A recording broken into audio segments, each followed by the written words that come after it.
Hogwarts. What bad intentions could a little badger have?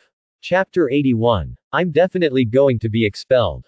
This was what Hermione was thinking at this moment. She was guarding the door of the common room at night. She was going to persuade Harry, Ronald, and the others. Tell them not to risk going out. If they were caught, the points that he had earned for the academy would all be deducted. But when she tried to persuade them to no avail and wanted to go back to the common room, she found that the fat lady who was guarding the door had gone to visit. Hermione couldn't go back. She could only follow Harry and the others. Because she didn't want to stay where she was. Then she would be caught by the professor or Filch who was on night patrol.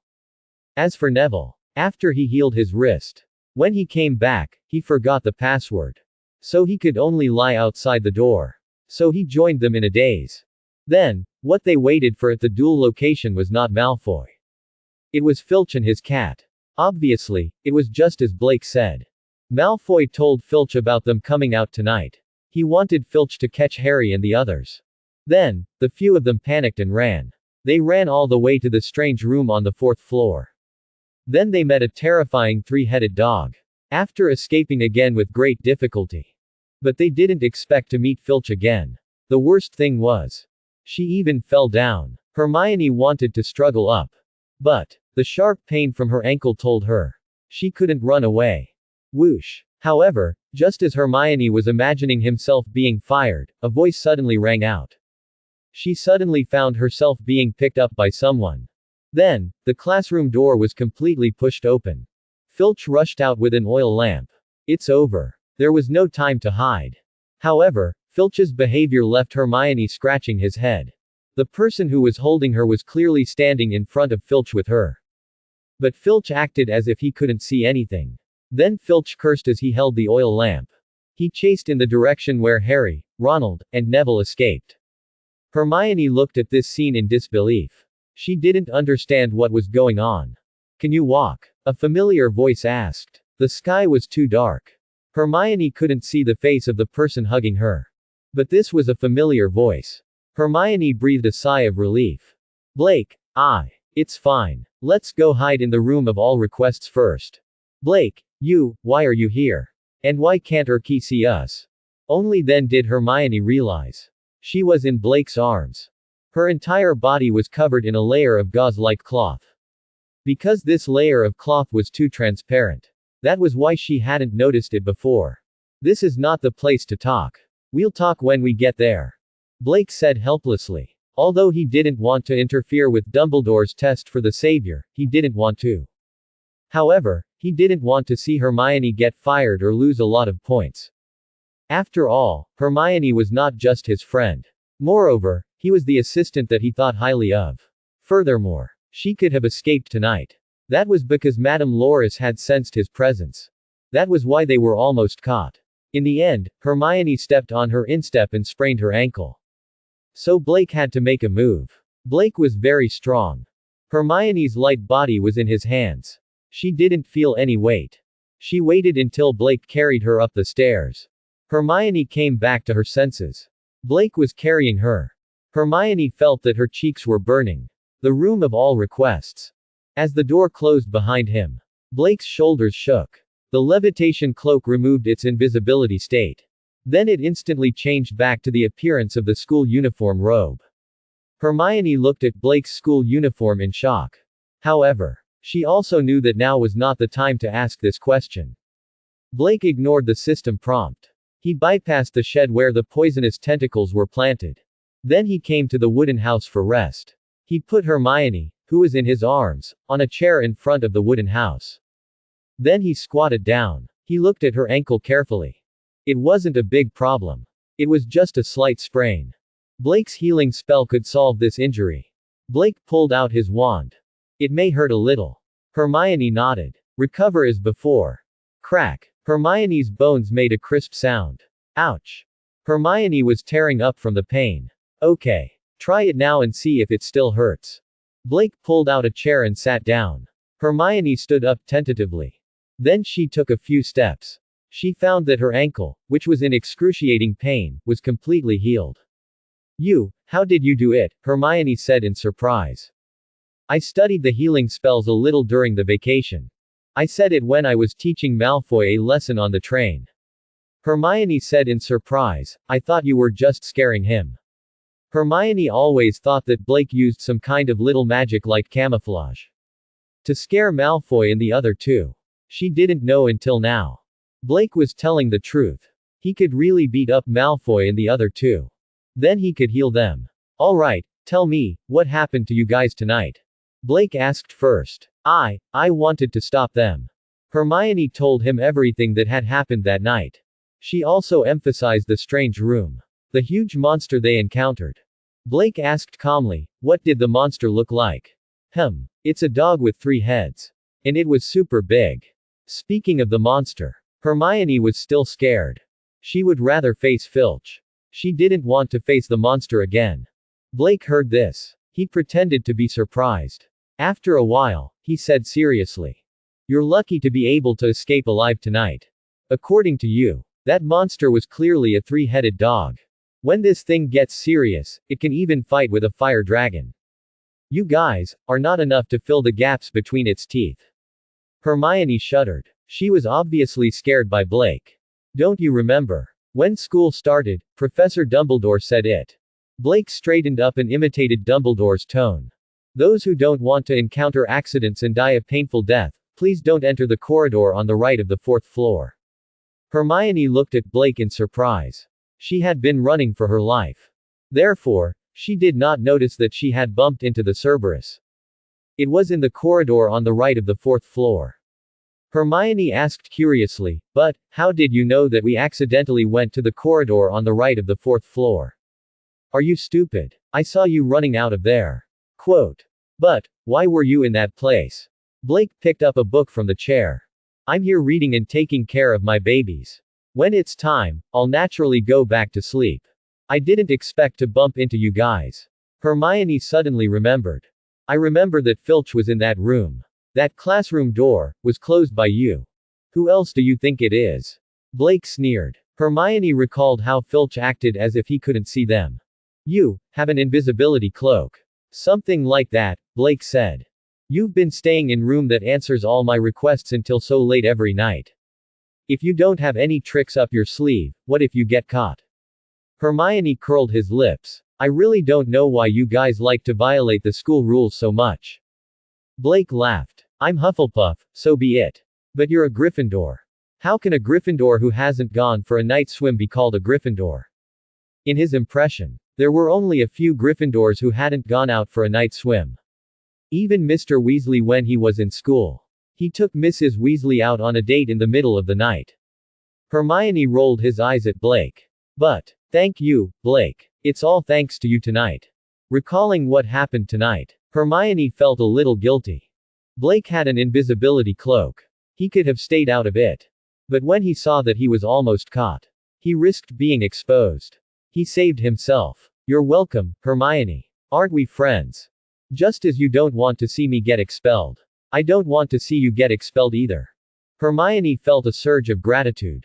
But, don't you think it's strange? What? Blake asked. This is the school. They put such a dangerous monster in the school. Aren't they afraid that something will happen? By the way, when I left, I think I saw a trapdoor under the 3-headed dog's feet. I'm guessing that it must be guarding something important. Blake calmly picked up the teapot and poured himself a cup of tea. Maybe, but, this is Professor Dumbledore's business. It has nothing to do with us. Do you want some tea? Hermione took the cup of tea and took a big sip.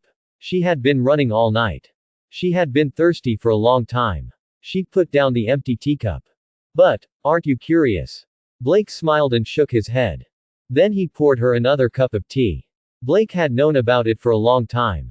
What was he curious about? In the Gryffindor common room. Harry and the others breathed heavily. They stumbled into the common room. They collapsed into the armchairs, trembling all over. For a while, no one spoke. Neville sprawled on the armchair. He looked like he was going to. He would never speak again. What did they want to do? Why would they keep such a dangerous monster in the school? Quote. After Ronald caught his breath, he immediately asked his question. But no one had an answer. Harry sensed that something was wrong. But after they caught their breath for a while, they realized that it was too quiet. At this time, Hermione would never let go of this opportunity to make sarcastic remarks and scold them. Harry asked with a trembling voice. "Where's Hermione?"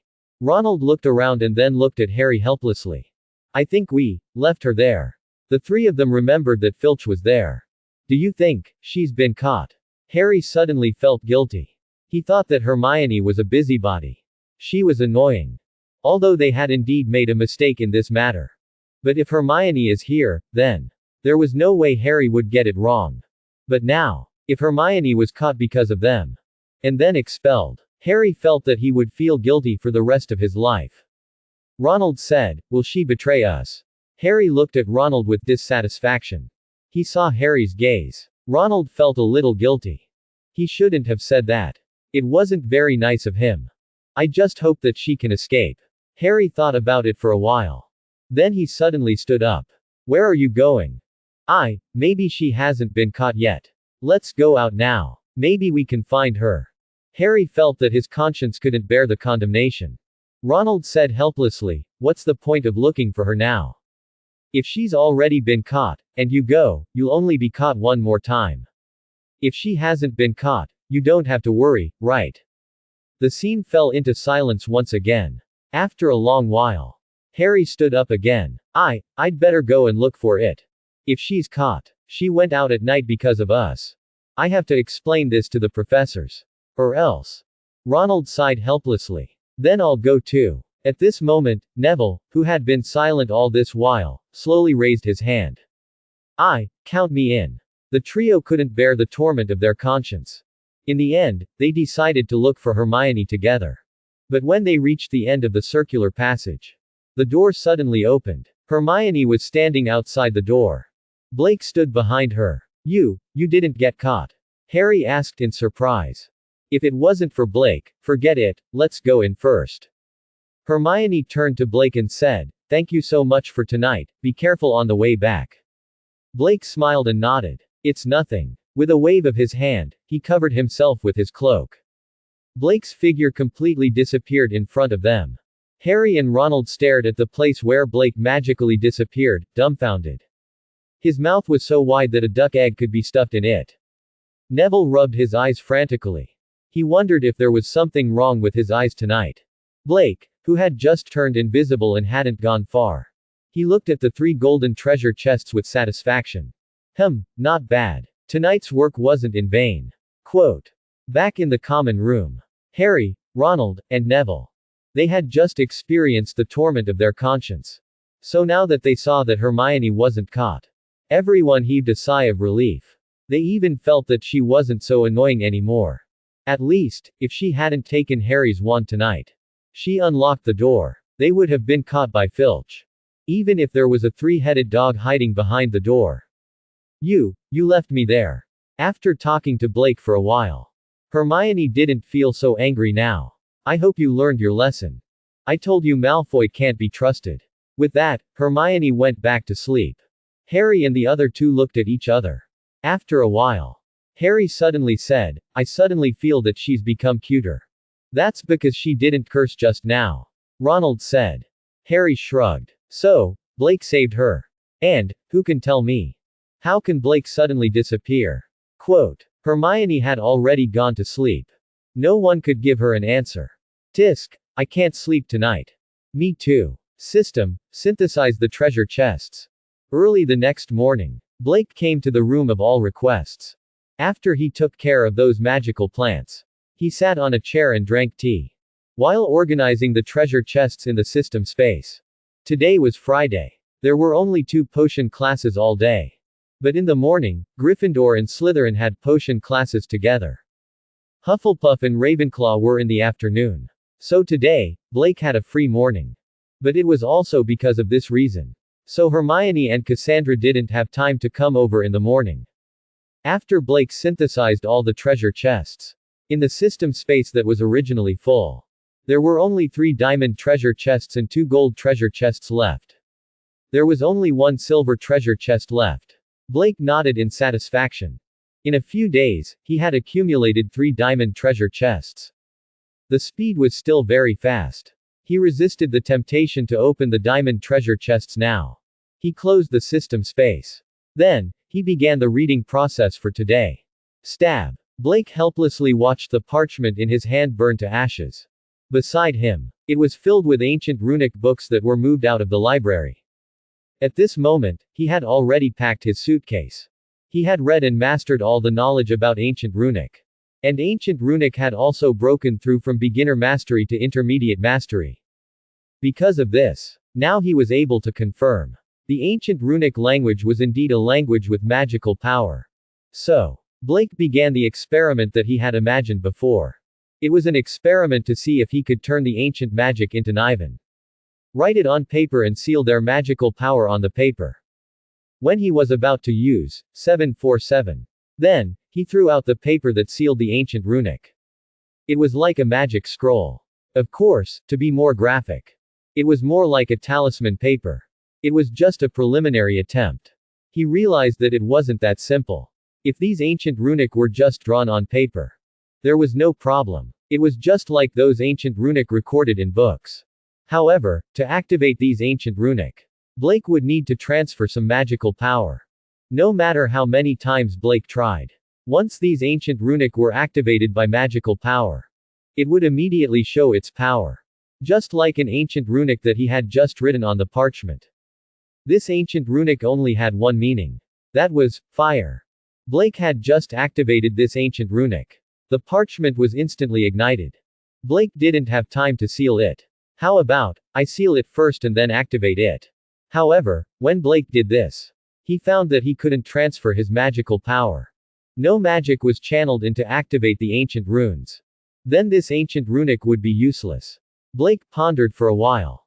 If that's the case, I have to start with the raw materials. And the parchment was still too. It couldn't bear the power. Even if he had a way to seal the ancient text on parchment, he would not be able to do so. It was time to use it. Once the parchment probably hadn't reached its target yet. His body could no longer withstand the magic of these ancient Nivens. He was directly crippled. While Blake was still pondering over the situation, the door of the room of everything was opened. Hermione and Cassandra walked in. Cassandra's expression was relaxed. But Hermione didn't look very happy. Blake put down the pen and paper in his hand. He didn't expect it to be noon. Seeing them like this, Blake thought for a while. He immediately understood what was going on. What's wrong? Did Professor Snape deduct Gryffindor's points?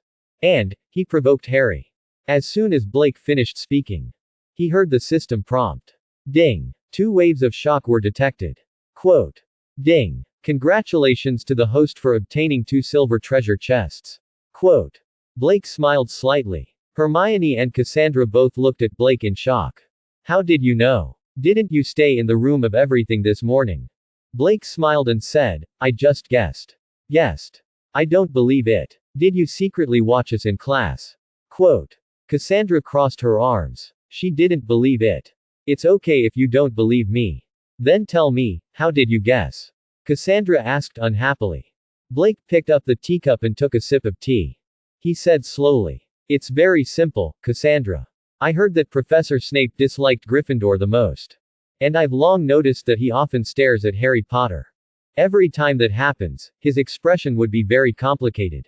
Most of the time, it would be resentment, but more often than not. Today, Gryffindor and the freshmen of his own college attended his class for the first time. I guessed that he was very likely to find fault with them. But I wasn't sure yet. Until, I saw Hermione's expression just now. Cassandra put down her arms. Your inference makes sense. Thinking about it carefully, today was really strange. Professor Snape's questions about Harry Potter were a bit out of the syllabus. Hermione nodded. This is the knowledge in the back of the textbook. I've read it and memorized it. But, I raised my hand for so long, it's fine if he doesn't let me answer. Quote. He even asked me to sit down, as if he felt that by raising my hand, I was hindering him from finding fault with Harry. Blake smiled and said, You're right, Hermione. He just wants to find fault with Harry. The way he looked at Harry didn't look like he hated him. Quote. It's not an exaggeration to say that he hated him. When you guys are eating, pay attention to the way Snape looks at Harry. Cassandra said in disbelief. No way, he's a professor. Besides, what reason does he have to hate Harry Potter? Blake shook his head. Who knows? Anyway, there's no hatred for no reason. Maybe, he was bullied by Harry's father when he was in school. Blake saw that Hermione was still unhappy. Hermione, when you attend Snape's class in the future, don't think about being like the other professors. Don't actively answer questions. If Snape hates Gryffindor, it's hard for him to give you extra points. Quote. Not only is it hard to give extra points, but it's also easy for him to seize the opportunity to deduct points. Anyway, I don't plan to earn points from him anymore. Hermione sighed. She felt the same way. Okay, I won't raise my hand in his class in the future. Cassandra didn't say anything about this. Even though Snape was the dean of Slytherin. She also felt that he wasn't as fair as Professor McGonagall. Did you stay in the room of everything in the morning? Blake nodded. Yes, because alchemy requires some ancient knowledge such as the Nihon language. So I did some research on ancient Slytherin. Cassandra and Hermione looked at the ancient Slytherin books that were scattered all over the floor. This is what you meant by a little research. Did you misunderstand the word, a little? Blake said casually, I did a little research. I only flipped through these books once. Quote. Oh, if you only flipped through them once. It doesn't mean much if you flip through them once. There are a lot of ancient Slytherin that you have to memorize. Cassandra knew a little about ancient Slytherin. Blake said, yeah, there are a lot of ancient Slytherin with magic, but there are also a lot of ancient Slytherin without magic. I was only able to discern this after flipping through these books. But, I found something interesting. Some ancient Slytherin with magic and some ancient Slytherin without magic. Once they combine, they can double the power of the ancient Slytherin with magic. Blake's bright eyes suddenly dimmed. Unfortunately, the ancient Slytherin with magic, even the most basic language. The power it emits. It's not something that can be carried by ordinary things. The ancient Slytherin with fire. For the time being, he couldn't even find the materials to seal it. Not to mention other ancient words that could enhance the power of the word, fire. Cassandra and Hermione were confused and didn't know what Blake meant. Wait, isn't the ancient runic language used to translate ancient documents? What do you mean by magic power? Blake shook his head. You're wrong, Cassandra. Ancient runes were widely used in alchemy. This means that the ancient runic language isn't an ordinary language. It really does have magic. If you don't believe me, look. Blake took out a piece of parchment that he had cut earlier. Then, he picked up a pen and wrote an ancient runic on it. Take it. Cassandra held the parchment. And then. Input magic power. How do I inject my magical power? Cassandra asked curiously. Blake scratched his head. Only then did he remember. Nowadays, wizards only use magic wands to cast spells. 0. Few people directly inject their magical power into other items. Except for the alchemists among the wizards. So it was not surprising that Cassandra didn't know. Well, you hold the parchment and imagine that it's your wand. You should remember what it felt like when you cast spells with your wand. Now you apply that feeling to this parchment. Cassandra nodded. When you cast spells with your wand, you first have to focus on the wand. Oh, now focus on the parchment, and then recite the spell. Cassandra had just focused on the parchment. She didn't have time to think about what spell to use. Rip. The parchment started to burn. Cassandra was so scared that she dropped the burning parchment. She watched in shock as it burned to ashes. Once again, Blake silently accepted the 2 silver treasure chests that Cassandra and Hermione contributed. Then he explained, see, when you focus on this piece of parchment, you will pour your magic power into it. If it's a normal day, nothing will happen. But, that ancient rune word means fire. When it's activated by your magical power, it naturally burns immediately. So, any book that records the ancient rune. The cover must be enchanted with a spell to isolate magical power. It's to prevent the person reading the book from being too focused and accidentally injecting magical power into it. Explode the ancient rune in the book. Quote. Cassandra and Hermione looked at Blake in shock. Hermione asked cautiously, lead, explode. They really didn't expect the ancient rune to have such power. Blake smiled. Then he said, I originally learned the ancient rune just to study alchemy. But I suddenly realized. This ancient runic language seems to be no less interesting than alchemy. Quote. Hermione and Cassandra rolled their eyes at the same time. Why would you care about something that could explode at any time? You call it interesting. I have an idea. Blake ignored the two and then told them about his idea of turning the ancient rune into something similar to a magic scroll. But, what's the use of this? If we want to use magic, can't we just chant the spell? Hermione was puzzled. Blake said, well, what if you lose your wand? What if you can't chant the spell? Or what if there are too many enemies and you're outnumbered? Hermione and Cassandra fell into deep thought. So Blake continued, if I succeed in making these things similar to magic scrolls, then, as long as I carry a part of it with me, I can perfectly solve these problems. As for how to carry them, we can make these scrolls smaller. Wizards can even carry such a heavy currency like gold coins with them. Naturally, they can also carry a small amount of self-defense scrolls with them. Blake thought of carrying them with him. Then he couldn't help but pull his thoughts back to the material that contained the ancient rune. 5.4. Parchment was the first choice. The cost was low, and he could have as much as he wanted. But, it couldn't withstand the power at all. Suddenly, he remembered the method he had just taught Cassandra how to inject magical power. Use it as a wand. Hiss, yes. Blake left the two girls who were staring at each other with their eyes wide open. He ran straight into the wooden house. After a while, Blake came out with a big package. It was during breakfast in the morning. It was delivered by his eagle owl. It wasn't his eagle owl. Other owls might not even be able to lift it. Blake opened the heavy package. He saw a large piece of wood lying quietly in the package. It was a large piece of walnut wood. Originally, Blake had planned to buy it to make a wand in his spare time. But now, it seemed to have a better use. As everyone knew, wood that could be made into a wand. It had its own magical power. In other words, Blake's mind suddenly flashed. He might not need to inject magical power into the ancient rune to activate it. He just needed to find a way to trigger the magical power of the material to activate it. In that case, he just needed to seal the magical power of the material itself. He could do it if he wanted to. Blake first scraped a small piece of the walnut wood with a carving knife. Then he cast a spell to seal the weak magical power on it. Then he engraved the ancient rune that represented fire on it. Then, after Blake unlocked the magical seal, he directly threw the small piece of wood out. After the small piece of wood flew out in the air for a while. Whoosh! It caught fire. Blake said with a smile. Ha! It feels a bit like a grenade. Quote. Hermione and Cassandra looked surprised again. Judging from the small piece of wood that Blake threw out, it proved that Blake's conjecture was correct. That small piece of wood was different from the parchment in Cassandra's hand. The parchment began to burn as soon as magic was injected. And the small piece of wood only began to burn after a while. This proved one thing. That Blake successfully solved the core problem of the magic scroll. Delayed explosion. It seemed that the idea of the magic scroll was to be realized. It seemed to be much simpler. Hermione and Cassandra were surprised. Except for Blake's wonderful idea of the magic scroll. And Blake's terrifying research speed.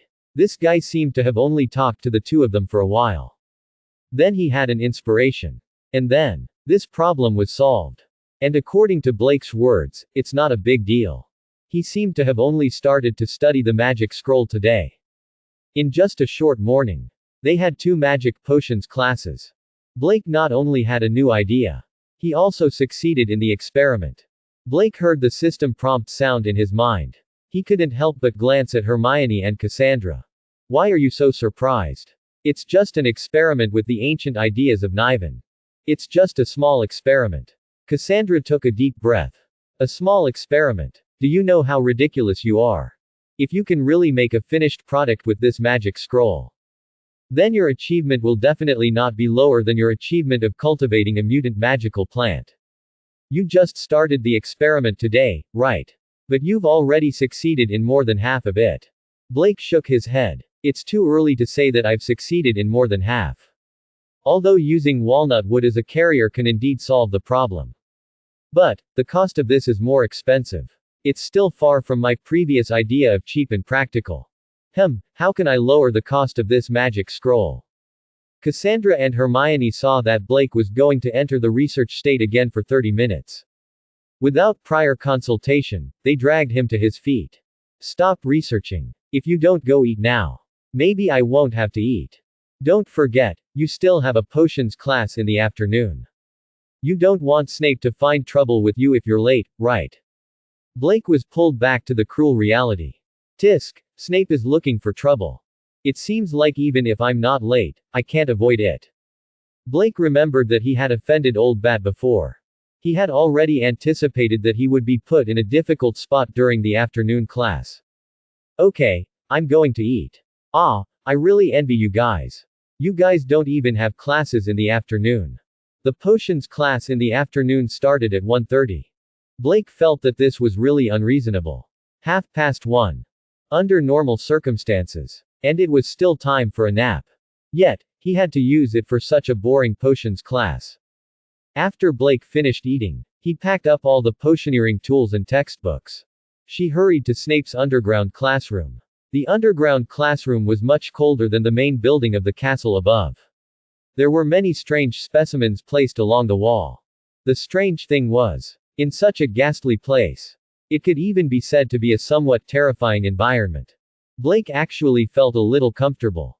Blake felt that he must be sick. 1:30. The door to the underground classroom was opened with a bang. Snape's long black cloak trailed behind him. He walked in quickly. It was like a black bat flying on the ground. He stood on the podium. Then, he used his unique sharp gaze to scan the entire class. Then, his gaze paused on Blake. Blake's heart skipped a beat. Well, he's definitely looking for trouble. Snape picked up a name list. He began his roll call. Hannah Abbott. Blake Green. Quote. Here, Professor. Blake raised his hand expressionlessly. Snape's gaze rested on Blake's face. Oh, yes, Mr. Green. A good student who is deeply trusted by Dumbledore. I'd like to see what kind of ability you have. How can you get the principal's attention? The little wizards who had already heard of Snape's personality looked at Blake with a worried expression. Obviously. Blake was unfortunately the subject of today's class. Snape focused on the poor guy who was going to be difficult. It was just like what they had heard during lunch. Just like Harry Potter who was being picked on in the morning. After Snape finished his roll call, he looked at the entire class again. Maybe some of you aren't that stupid. I've already previewed the textbook before the class started. What I want to say is, potion concoction is a precise science and a strict craft. Because there's no foolishly waving a magic wand here. So many of you won't believe that this is magic. I don't expect you to really understand the slow simmering cauldron. It's a wonderful place that emits white smoke and fragrances. Blake listened to Snape's eternal opening speech. He complained in his heart. Although he said it nicely. But why did it sound like he was cooking? What slow simmering? Fragrances. It was true. This was like cooking a big bowl of rice. Blake suddenly remembered. He hadn't eaten rice for many years. Potto. Just as Blake started to get distracted and think. He was about to go and get some rice. Green. Snape suddenly shouted. Blake was stunned for a while before he remembered that Snape was calling him. In fact, it had been a long time since someone called him by his last name. Because Blake was loved by all the teachers. Even the usually serious Professor McGonagall. They all called him Blake affectionately. She called him Harry in class. They all called him Mr. Potter directly. Are you distracted? Snape said coldly. Come, tell me, what were you thinking about just now? Snape looked like he was all ears. Everyone knew. He was ready to pick on him. Blake shrugged. I was thinking about a slow simmering pot. Emitting white smoke and fragrances, Professor. Blake wasn't lying. The scene he described was exactly what the rice looked like when it was cooked. But everyone thought that he was repeating Snape's words. Then they imagined the magic of brewing potions. Is that so? Snape said. His spirit assimilation telepathic capture swept over. Blake noticed it immediately. But this mind capture was only used to check if he was lying. His brain seal spell could completely resist it. So Blake's expression didn't change. Snape was slightly stunned. This guy wasn't lying. It seemed like he really liked potioneering. HMPH. Snape suddenly said loudly. Since you're looking forward to the concoction of the potion, then you must have done some research on the potioneering textbook. Then, tell me. Green. Quote. What are the 12 uses of dragon blood? Blake was slightly stunned. You can't be serious. You're using Dumbledore's discovery to test me. Who are you looking down on? Fire dragon blood can be used to make oven cleaners, spot removers. Fire dragon blood has a lot of uses. Fire dragon meat even has an analgesic effect.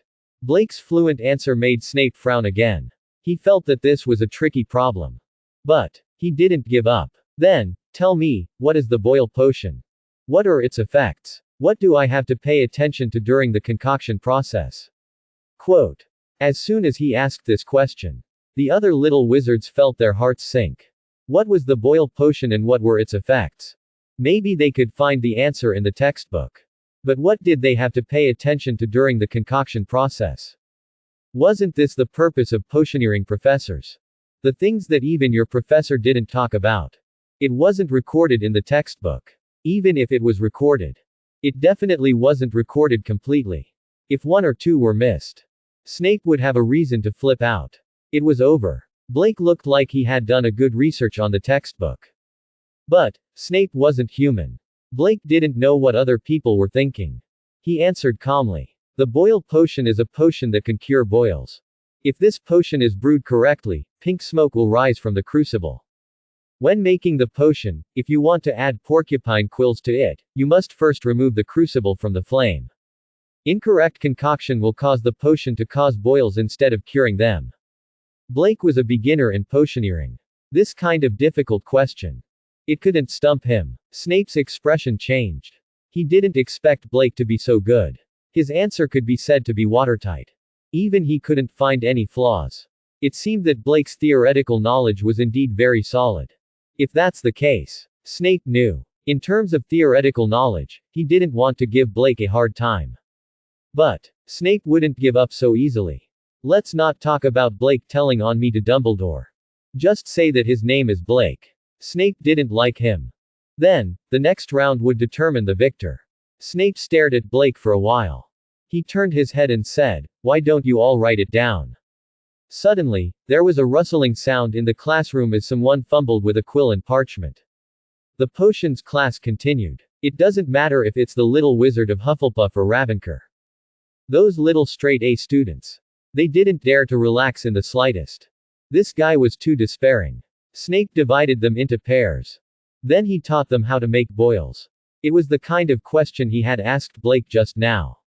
Snape walked around the classroom, his long black cloak trailing behind him. Stared at the dried nettles they all weighed. Ground the poisonous fangs of a snake. Think about it. When there was such a professor doing experiments with you. Constantly standing behind you and pressuring you. In that case, no matter how experienced you were at it, you could make mistakes. Not to mention the little wizards who were trying to make potions for the first time today. Therefore, the little wizards kept making mistakes. Not long after, almost all the students were criticized by Snape. Except for two people. Blake and Hannah were divided into a pair. Before they started, Blake had told Hannah before. Don't be nervous, just use the mood of cooking and there will be no problem at all. Hannah was a novice at making potions. But she was good at cooking. Plus, there was a professional chef like Blake guiding her. The two of them could be said to work together seamlessly. Just like when the two of them cooked together. So, don't say Blake. It was Hannah who was only in charge of helping in the kitchen. Snape couldn't find a reason to criticize her. Exquisite knife technique, precise measurement, professional technique, perfect control of the fire. Snape's legs were almost numb from standing behind them. He didn't see anything worthy of criticism at all. Snape wondered if it was Blake's first time making potions. Snape had no choice but to criticize others. Especially Hufflepuff's little wizard. He was criticized miserably. I can't deduct points from you. Then I'll deduct points from your classmate. Under great psychological pressure. Wayne and Roger watched in despair as the potion in their cauldrons turned into a strange green color. Idiots. I think you forgot to put in the 1,000 nettles.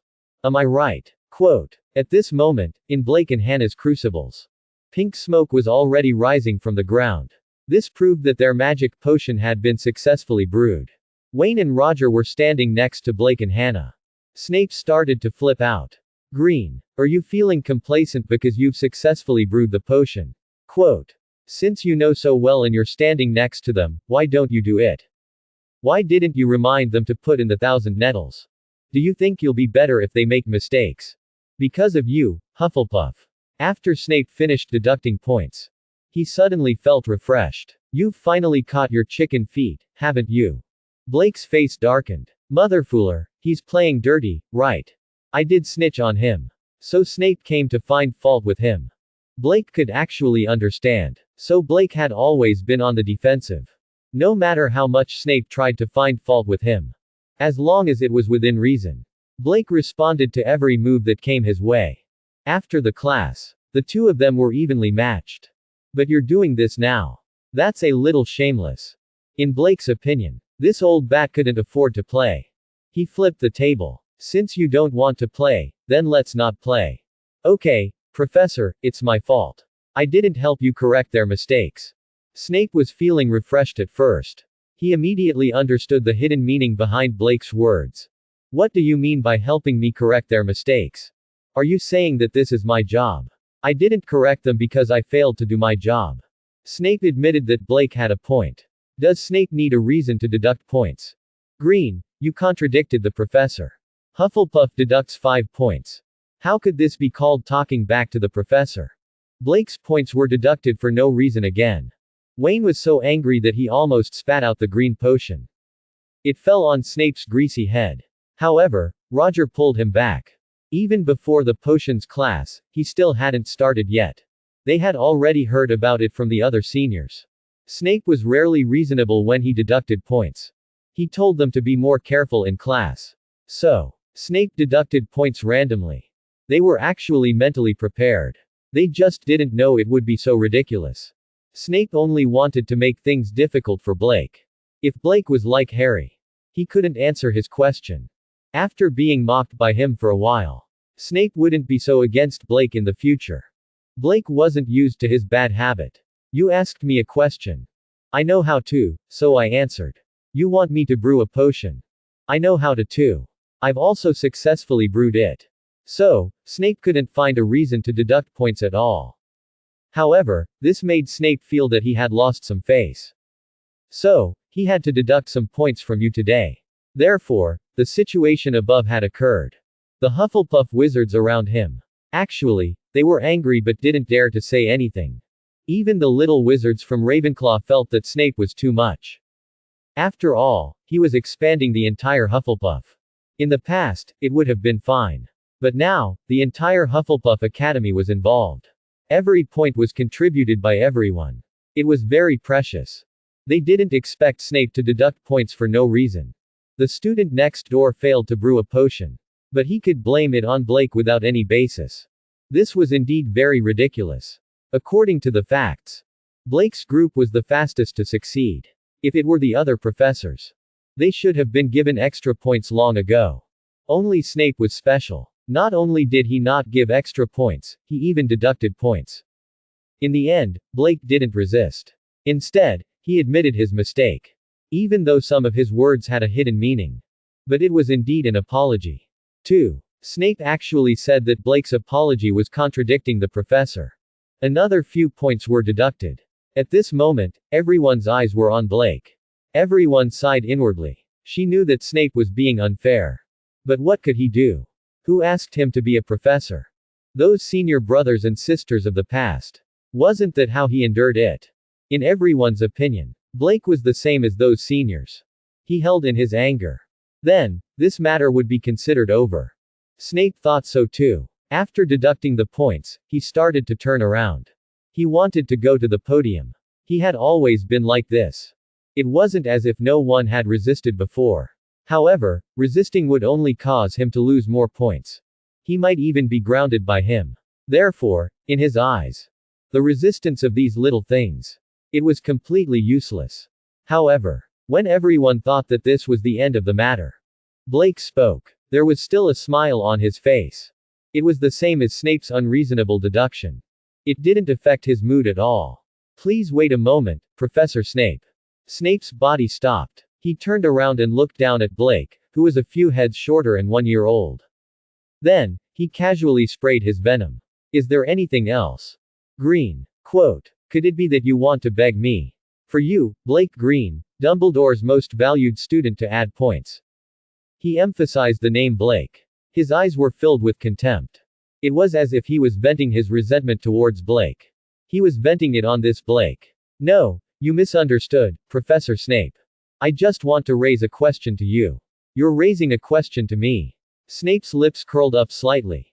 He felt that this matter had become interesting. Green, you contradicted the professor again. Hufflepuff. You can slowly deduct the points for contradicting you this time, Professor Snape. Now, please answer my question first. The smile on Blake's face gradually disappeared. Since you said that I contradicted you, then can you tell me, in what way did I contradict you? Or should I say, you just don't like me, so you're deliberately targeting me. Snape sneered. You think too highly of yourself, Mr. Green. You don't deserve to be targeted by me. Then please state the reason why you deducted my points just now. I thought I followed the rules the entire class. I also completed the brewing of the potion according to the requirements. I shouldn't have been deducted points. Quote. Blake said calmly. Didn't I just say it? You didn't remind Hopkins and Malone to put in the dried nettles. Oh, so that's why. Blake sneered. The reason why my points were deducted was because I didn't help you with the guidance work that should have been yours. Or, I made a mistake. Teaching students how to brew potions isn't your job as a potions professor. But deducting points is. Blake's voice had just faded. The entire classroom was silent. Although they felt that this was contradicting Snape. It was a very unwise thing to do. 18.2. This didn't stop them from secretly feeling happy. Professor Snape's eyes flashed with a dangerous light. Glenn, you contradicted the professor again. Hufflepuff was deducted because of you. Blake interrupted Snape again. Looks like I was right, Professor Snape. So deducting points is your job. Then, why do I still call you professor? You only know how to deduct points, but you even push the job of teaching students how to brew potions to them. How can you call yourself a professor? If you can call yourself a professor, then I'll go apply for the position with Professor Dumbledore later. Quote. I think I know more about deducting points than you do. Because I think I can think of a more reasonable reason to deduct points. For example, Malfoy stepped into the classroom with his right foot first, and Slytherin deducted 50 points. How about it? Isn't this reason more reasonable than the one you just gave? The classroom was completely silent. Only Snape's heavy breathing could be heard. All the junior wizards looked at Blake. Their eyes all revealed the same emotion. Blake was crazy. There was a real possibility that he would be fired. Snape looked at Blake coldly. You're challenging the professor's authority. I can guarantee, you'll be expelled from Hogwarts. Blake calmly said. No, Snape, I'm not challenging the professor's authority. I'm questioning you. I'm questioning whether you have the noble character to be a professor. Expel me. Because I talked back to you. Quote. If this school can tolerate a professor like you, then why can't they tolerate me? Snape's face suddenly turned pale. He didn't know if Blake did it on purpose or not. But, even a professor like you can tolerate it. This sentence was very hurtful. After he knew he made a big mistake and killed Lily. He came to confess his guilt to Dumbledore. He prayed that Dumbledore's only child. And agreed to become Dumbledore's request. After Earth Demon disappeared. Dumbledore vouched for him, saying that he was undercover. Because of this, the Ministry of Magic exonerated him. Dumbledore invited him to be a potions professor at the school. At that time, it was Dumbledore who put up with him. In fact, he was the one who caused Lily's death. He would never be able to forgive himself for the rest of his life. Therefore, Blake's words were very hurtful. It was tantamount to tearing open his old scars. Hogwarts tolerated even Snape's sins. Why can't they tolerate Blake talking back to the professor? That was what Snape thought to himself. He almost lost his mind. Because of you, Hufflepuff is going to lose 100 points. Go back and pack your things, because you're going to be kicked out of Hogwarts tonight. Now, everyone, get out of here. Get out. Quote. Whoosh. The little wizards hurried out of the door. They didn't dare to stay in the underground classroom for long. Because they saw Snape's face. It was too scary, as if he was going to kill someone. They were worried that Snape's curse would hit them if they were slow. Blake was the last one to leave. When he walked out of the underground classroom, Blake could still feel Snape glaring fiercely at his back. He sneered and left the underground classroom. Want to expel him? Stop joking. Even if Blake wasn't in the right, Dumbledore wouldn't expel him. At most, he'd be grounded. Not to mention that Blake was in the right. The whole thing started because of Snape's random deduction of points. Blake didn't believe that Dumbledore couldn't tell right from wrong. If Dumbledore supported Snape's decision to expel him, that's great. I'll turn around and go to the darkness. He made sure that Dumbledore wouldn't find him again. Then, in a few years, he'd start a revolution. I'm just asking you if you're scared. Blake's first potions class. It ended in a blood-boiling way. He also earned 2 gold treasure chests and a diamond treasure chest from Snape. And a bunch of treasure chests from other little wizards. Basically, he earned a lot. As for the deduction of points, as long as he wasn't expelled, he had ways to earn them back. After Blake left the underground classroom, he didn't look for Dumbledore. Instead, he went straight to Professor Sprout's office. Professor Sprout had always been good to him. He had implicated Hufflepuff and was deducted 100 points. Therefore, he had to explain it to Professor Sprout first. Principal's office. Snape, standing in front of Dumbledore. His face was full of anger. I demand the expulsion of Blake Green. Dumbledore frowned slightly. Did something happen again? He also felt a little tired. Blake was that kid. He was deeply loved by all the professors. He was supposed to be a good kid. But he didn't know why. He always caused all kinds of trouble. He openly defied the professor's authority. Tisk was arrogant in class. Talked back to the professor. If such a person is not expelled, he might be another Dark Devil King. Dumbledore's eyes flashed with a shrewd light. The last sentence did indeed make him a little concerned. He had to figure out what had happened. Dumbledore crossed his arms and straightened his body. Can you tell me what exactly happened? At the same time, Blake was furiously insulting Snape in class. Now, the news that he was going to be expelled swept through the entire Hogwarts. The impact of this incident was too great. Snape had been domineering in Hogwarts for so many years. He didn't expect to fail this time. His defense had actually been broken by a mere grade 1 magus. No matter which year the student was from. No matter which school the student was from. They all eagerly came to find the person involved in that class. They wanted to find out what happened in that potions class. These little wizards naturally told them everything they knew. Soon, everyone found out about how Blake had insulted Snape in class. Hero. It felt so good to insult him. Old bat. Serves you right. Quote. It's a pity, he was too impulsive. I heard he's going to be expelled. I don't believe he'll be expelled. Dumbledore wouldn't do that. Quote. Sigh, it's hard to say. After all, he did contradict the professor. The young wizards were all shocked by this. Among them, the Gryffindor wizards were the most excited. Because they were the ones who had been tricked the most by Snape. After Harry heard about this matter, he was so shocked that his glasses almost broke. But, it felt great. Cassandra and Hermione had just come out of the room of everything. He heard about it. They all widened their eyes in disbelief. He was fine at noon. Why was he being expelled after class? Hermione quickly ran to Professor McGonagall's office. Cassandra, on the other hand, calmly went to find out more about what had happened. On the other hand, Fred and George were looking around for Blake. He also publicly announced that if Blake hadn't been fired this time, he would have been fired. Then they would acknowledge him as their boss. Some people were eating the melons excitedly. Some people felt their blood boil. Of course, there were also people who were worried. Of King Zhao. The little wizards of Hufflepuff. Cedric took the lead. Were already preparing a petition. They absolutely couldn't let Blake get fired. If Blake had really talked back to the professor and refused to be disciplined, then so be it. But it was obvious that Snape was looking for trouble. Even if Blake was at fault, he shouldn't have committed such a crime. Both Cedric and Marcus were looking for Blake. But they couldn't find him.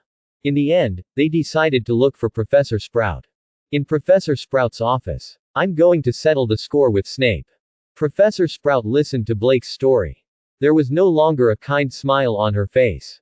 She picked up the small shovel next to her and wanted to rush over to fight Snape.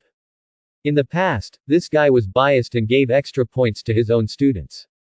It was fine if he went to Gryffindor and deducted their points. But now, you're even going to deduct points from Hufflepuff like this. And you're treating your favorite student like this. You're speechless and still want to expel your own student. You're the dean, aren't I the dean? Aren't you bullying an honest person? Professor. Calm down. Don't worry, I won't be fired. Blake stopped the angry Professor Sprout. To be exact, Professor Sprout had never been so angry in the past 10 years.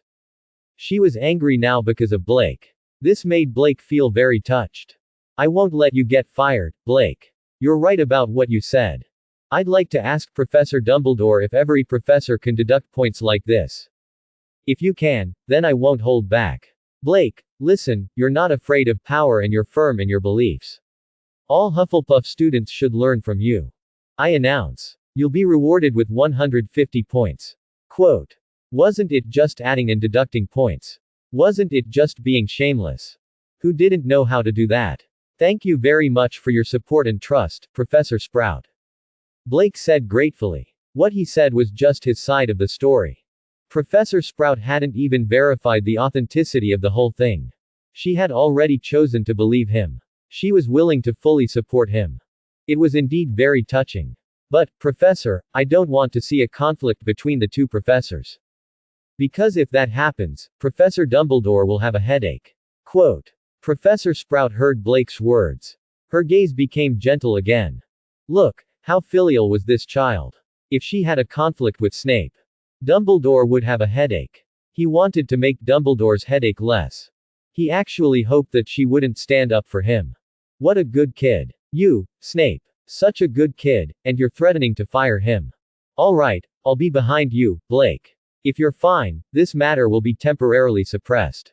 But, if I really want to fire you or punish you, then I can't care so much. You go eat first, I have to go find Professor Dumbledore. Don't worry, I'm just going to find out what he thinks. I won't have a conflict with Snape. Professor Sprout said as she opened the door for Blake. After the door opened, she bumped into Cedric and Marcus. Blake, you're here. Quote. Professor Sprout, Blake can't be fired. Marcus said anxiously. Blake didn't do anything wrong and shouldn't be fired. Let's talk about Hufflepuff's Quidditch team. It wasn't easy to get a genius player. But Snape was going to fire him. Don't worry, kids. You guys go eat first. I'll go find Dumbledore now. I promise. Don't talk about firing Blake. Quote. I'm going to ask for an explanation for the few points Snape deducted from him. Professor Sprout said as he walked out of the door with Blake. However, Blake still saw her hiding the small shovel in her pocket. Professor Sprout. Don't worry, kid. I promised you that I'll try my best not to get into a conflict with Snape. That was what Professor Sprout said. However, Blake could hear the sound of gnashing teeth in his voice. After saying goodbye to Professor Sprout, Cedric and Marcus walked 160 Blake to the auditorium. Blake, everyone is talking about your conflict with Snape. Cedric said worriedly. Blake nodded. Of course he knew. Because from just now, the ding ding ding sound of the system notification in his mind did not stop. The number of treasure chests in the system space. In just a short while, 3 whole pages were filled. Of course, bronze treasure chests were more common. Occasionally, a silver rank would appear. A few gold treasure chests had dropped from the very beginning, which was quite rare. You're too impulsive, Blake. Everyone knows that Snape is like that. In the past, everyone just tolerated it. You talked back to him so impulsively, what if you get fired? Cedric said worriedly. Blake said calmly. I don't regret this, Cedric. I just don't like it. I followed the rules the entire class, and when I was brewing the potion, I didn't make any mistakes. What right does he have to find fault with me and deduct my points? I wanted to let it go. I even wanted to back down and apologize. But Snape said that I talked back to the professor. This guy just doesn't know what's good for him. I can't sleep if I don't teach him a lesson. Marcus nodded. I support you, Blake. You don't have to worry. Cedric and I have already written a petition to plead for mercy. When the time comes, all the students in Hufflepuff will sign to support you. Blake said sincerely, thank you. But, this shouldn't be the case. I didn't do anything wrong, but I need you to plead for mercy. I can't accept this. Cedric and Marcus looked at each other. Then what do you want to do? Blake stopped walking. Except for Slytherin. All the students in Hogwarts, from the 7th graders to the 1st graders. Quote. Everyone is angry at Snape, but they don't dare to say anything. You can say that Hogwarts has been suffering for a long time. Marcus sighed. Who says it isn't? I'm a 7th grader this year, and I've seen Snape's ugly face for 7 years. So I know very well. Quote. He's always been like this. When I was a freshman, my seniors told us to be careful of him. But, he's always been like this. What can we do? Blake patted Marcus's sturdy shoulder. Marcus. Is it always right to be like this? Quote. All this time, Snape dared to do this because everyone was angry but didn't dare to say anything. No one was willing to take the lead in protesting. But now, he already threatened to kick me out of Hogwarts tonight. Then what am I afraid of? Even if he wants to expel me, I'm still a student of Hogwarts until tonight. I can stand up and say something fair for everyone. All of us who have been oppressed and bullied must unite. No matter what year, what academy you're from. You shouldn't have to endure such unfair treatment. Marcus and Cedric looked at each other again. They saw the shock in each other's eyes. It seemed that Blake was going to fight Snape to the death. However, Cedric and Marcus felt their blood boiling. Cedric and Marcus said at the same time. Blake, we're willing to support you. Blake said with a firm gaze.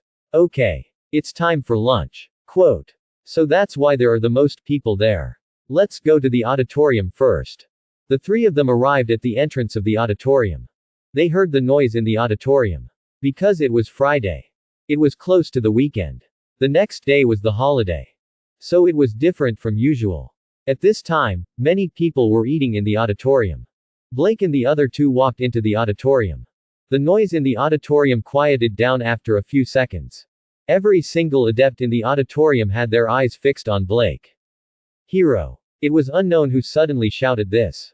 Then, the entire auditorium applauded enthusiastically. Even at Slytherin's long table. Some people couldn't help but applaud. After all, not all Slytherins. They were all treated like Malfoy. Blake looked at the faculty seats. He was surprised to find that there wasn't a single professor. At this moment, everyone slowly gathered around Blake. Hermione ran over. You were too impulsive. But I went to see Professor McGonagall. Quote. Then she went to see Professor Dumbledore. Cassandra also said, this isn't your fault. You won't be expelled. Penelo also said, Professor Flitwick also went to see Professor Dumbledore. At this moment, Blake realized why there was no one at the faculty seats. It turned out that everyone heard that Blake was going to be expelled. They all went to Dumbledore's office to plead. After all, except for Snape. Blake had a good reputation with the other professors. The most ridiculous thing was that even Quirrell went. Good lord, Tom. You're so afraid of me being expelled. And you say you're not lusting after my body. At this moment, everyone started praising Blake. Good job. Blake. You did what we always wanted to do, but couldn't. I don't like Saihu, but it's a pity that he's so petty. Blake. You're really amazing. I wasn't convinced back then, but he grounded me for half a month, sob sob sob. Some people supported him, but of course, there were also people who were sarcastic. Most of the people at Slytherin's long table remained silent. Because most of them knew that their dean was in the wrong. But, there were always some people who were out of touch with the masses. Someone shouted at Slytherin's long table. Since when is talking back to a professor a hero? I've always thought that Professor Snape is very fair. Because when he's with us, he's also just as strict. There's no truth to it at all. Everyone stared at Slytherin's long table angrily. Wasn't this lying through his teeth? Indeed. Snape was indeed very strict with his own students. But he wouldn't easily deduct points from his own school. For example, for the same mistake, Gryffindor deducted 5 points. Slytherin. At most, he would scold the student a little. Deduct points. I'm from my own academy, why should I deduct points? You have the nerve to say that this kind of treatment is fair. Blake stepped forward. He asked loudly. Have you guys ever watched Snape give lessons to students from other schools? Even if you don't, haven't you attended Snape's class with students from other schools? Didn't you see it? If you answer a question incorrectly, other professors don't deduct marks. But Professor Snape. Deduct 5 points for each answer. 5 points. We can only get 1 or 2 points if we answer a question correctly from other professors. But here, one wrong answer and you'll have your points deducted. Quote. That's fine. At most, I think you think that we didn't prepare the lesson properly. Therefore, points had to be deducted. But, why didn't we get extra points for answering correctly? Quote. Why didn't I get any bonus points for perfectly brewing the potion? Because of him. In Snape's class, even if everyone did it perfectly, it could only guarantee that no points would be deducted. If this is considered fair, I think this is an insult to other professors. Applause sounded again. Good. Well said. Quote. You guys, I've never seen Snape deduct any points from you in class. Sigh, I'm in my 5th year, and I've never had my points deducted from Snape's class. What kind of fairness is Snape? Our Professor McGonagall is the real fair one. Quote. She really dares to deduct points from her own school. Can you Snape do that? That's right. That's right. Quote. Blake looked at the surging emotions in the crowd. He knew that it was time. He strode onto a stool next to him and walked up to Hufflepuff's long table. Everyone. Snape said that he wants me to pack my bags. Because tonight, I'm going to be kicked out of Hogwarts. But it doesn't matter. No matter what the result is. Quote. At least before tonight. Right now, I'm still a student of Hogwarts. Quote. In the past, no one dared to speak out against Snape's oppression. That's because no one dared to stand up and say no. Because if that's the case, that person will definitely be oppressed and persecuted by him. But now, since I'm destined to be expelled. Quote. Then I'm not afraid of his persecution anymore. I'll be the one to take the lead. Blake finished his sentence. The young wizards who had gathered around him once again applauded enthusiastically. Blake raised his hand, and the applause gradually stopped. The grading system was originally set up to encourage students to improve themselves. If we perform well, the professors can give us points as a reward. When we break the rules, the professors can deduct points as punishment. Quote. This was originally very fair. But now, the grading system has become a tool for Professor Snape to vent his selfish desires. Quote. As long as he doesn't like you, he can deduct points from you. But no matter how outstanding your performance is, as long as you're not from Slytherin Academy, you can forget about getting even a single point from Snape. If you have even the slightest objection, he'll say that you're talking back to the professor. Not only will he continue to deduct points from you, he'll even put you in solitary confinement. Quote. How unfair is this? The professors of other subjects have tacitly agreed to this because they're afraid of being colleagues. But this has instead encouraged his evil tendencies. Students. The professors can choose to tacitly agree, but we can't. Quote. We're still studying. When faced with injustice, we're already afraid of the consequences and don't dare to speak out. Then what about in the future? When we graduate from Hogwarts? When we enter society? Quote. When that time comes, will we also have to habitually live in an ignoble existence and continue to swallow our anger in the face of injustice? Is this the principle that Hogwarts taught us? No. It shouldn't be like this. Quote. What Hogwarts taught us, besides knowledge, is the spirit of not fearing power and bravely resisting. Everyone, do you still remember the Wizard War more than 10 years ago? At that time, countless students who graduated from Hogwarts were not afraid of violence. They resolutely chose to join the team that resisted the unknowns. Quote. They shed their blood with their lives. They sacrificed their precious lives for today's peace. Quote. If what they learned from Hogwarts was to play it safe, would they have joined the war right after graduation to protect world peace? No. So, those seniors back then had the courage to say no to the terrifying unknowns, to the powerful. Quote. But today, we don't even have the courage to say no to an unfair professor. We shouldn't be like this. Fearing power and living in an ignoble existence have never been the ideology taught by Hogwarts. Our seniors have already used their blood to prove this point to us. That's why all the little wizards of the academy We should unite. Together, bravely say no to injustice. The wizards around Hufflepuff's long table. They clapped their palms frantically. Even though their palms were swollen, they didn't put them down. Many of them even had tears in their eyes. For example, Harry. He knew that his parents had also participated in the war against Voldemort. In the end, they died at the hands of Voldemort. His parents were so brave. But he was afraid of being expelled and having his points deducted. He had to swallow his anger and endure Snape's injustice. It was too shameful. Many people felt the same way. Also, Blake's words were too hot-blooded. They were too much for the young people's tastes. Hogwarts had never taught them to be wise and play it safe. It was to not be afraid of power. As soon as this sentence was said, everyone had an indescribable feeling in their hearts. It was admiration for their seniors who were willing to die for them. It was also a sense of responsibility to inherit their seniors' legacy.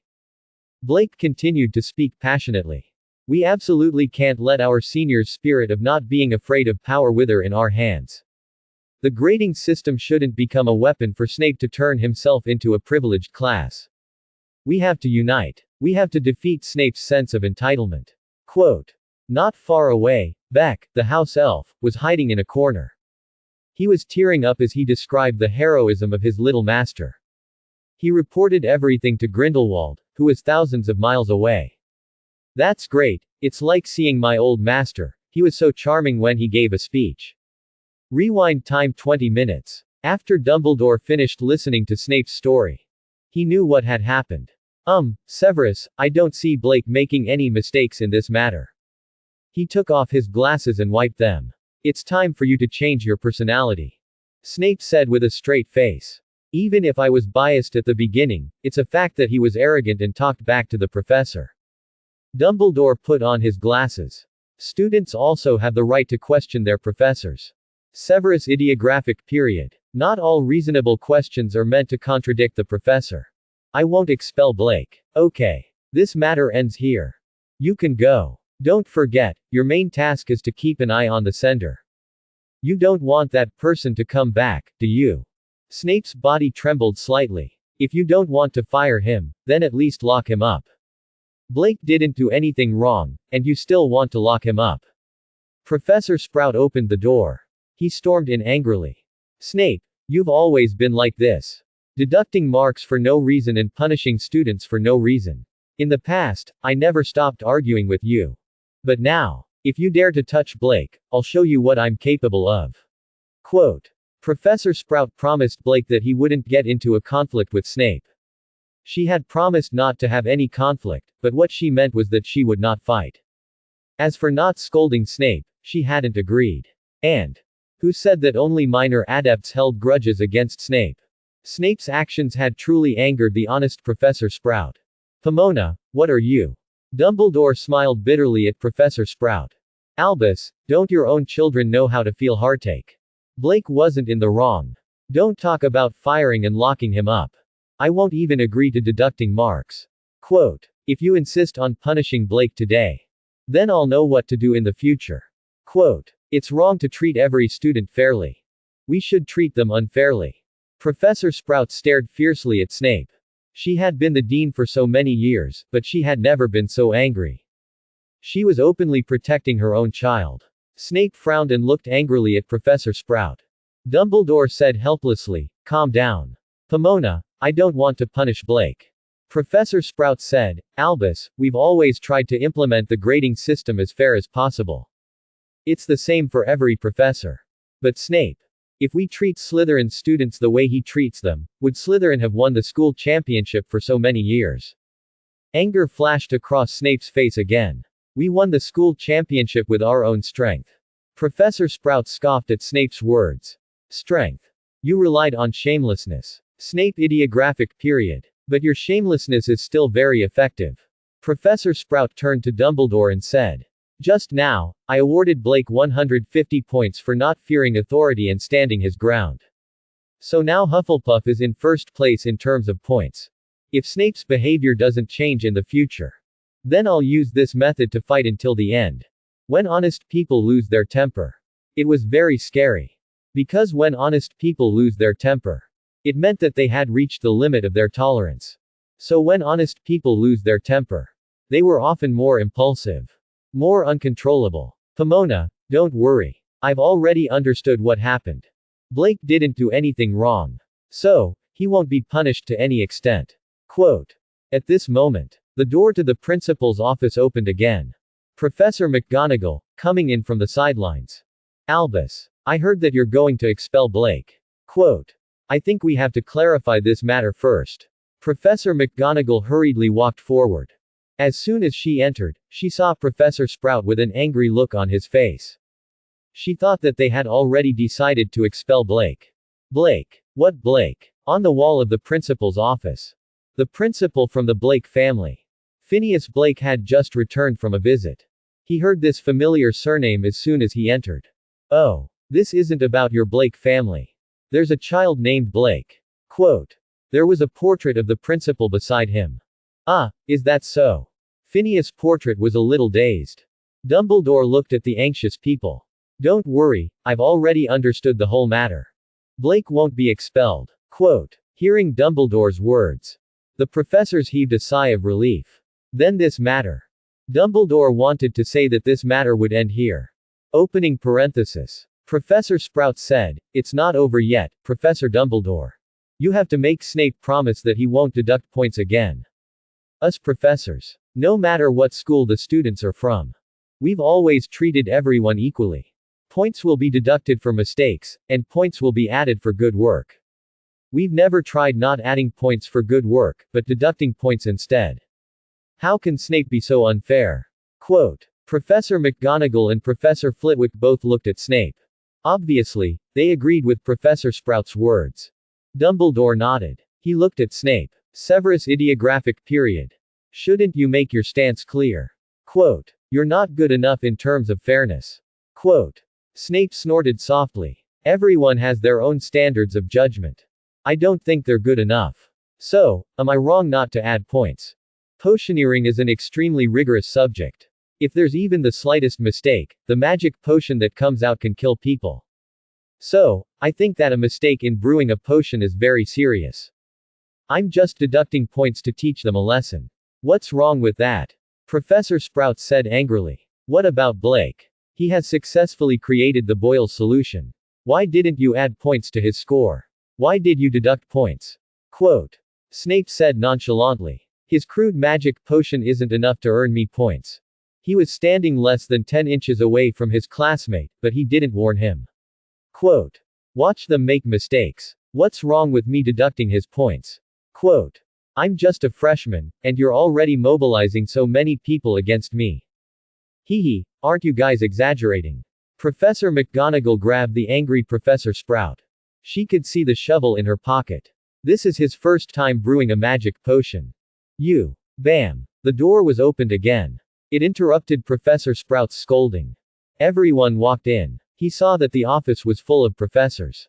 A drop of sweat rolled down his face. I heard that Blake is going to be expelled. I think you can't expel him. Dumbledore looked at Quirrell in shock. He didn't expect that even he would plead for Blake. Voldemort must be interested in something from Blake. Snape looked at Quirrell in disgust. Then, he walked past the latter. He was ready to leave. Suddenly, a portrait of the principal on the wall spoke. Everyone, you'd better go to the auditorium, something big has happened. He also had a portrait of himself in the auditorium. So, he could see the scene in the auditorium. What happened? Well, that little wizard named Blake thinks he's going to be expelled. So he's giving a speech in the auditorium. Speech. A familiar figure flashed across Dumbledore's mind. Let's go. There was no time to say anything to Snape. Dumbledore took the lead and walked to the auditorium. From afar, Dumbledore could hear the warm applause from the auditorium. Then, he heard Blake's voice. Dumbledore asked everyone to stop. Because he wanted to hear what Blake had to say. Everyone. Snape wants me to pack my bags. Because tonight, I'm going to be kicked out of Hogwarts. No. It shouldn't be like this. Quote. Hogwarts taught us not only knowledge, but also the spirit of bravery and resistance. Do you remember the Wizard War from more than 10 years ago? Fearing power and living a peaceful life have never been taught at Hogwarts. Our seniors have used their blood to prove this point. Young wizards of the Academy. We should unite. Together, we should bravely say no to injustice. Because of Dumbledore's temporary obstruction. So, the professors listened to most of Blake's speech. When they heard Blake mention the people who sacrificed their lives, Professor McGonagall and the others' eyes turned red. Too many people died in that war. And many of them were personally taught by them. They were still so young back then.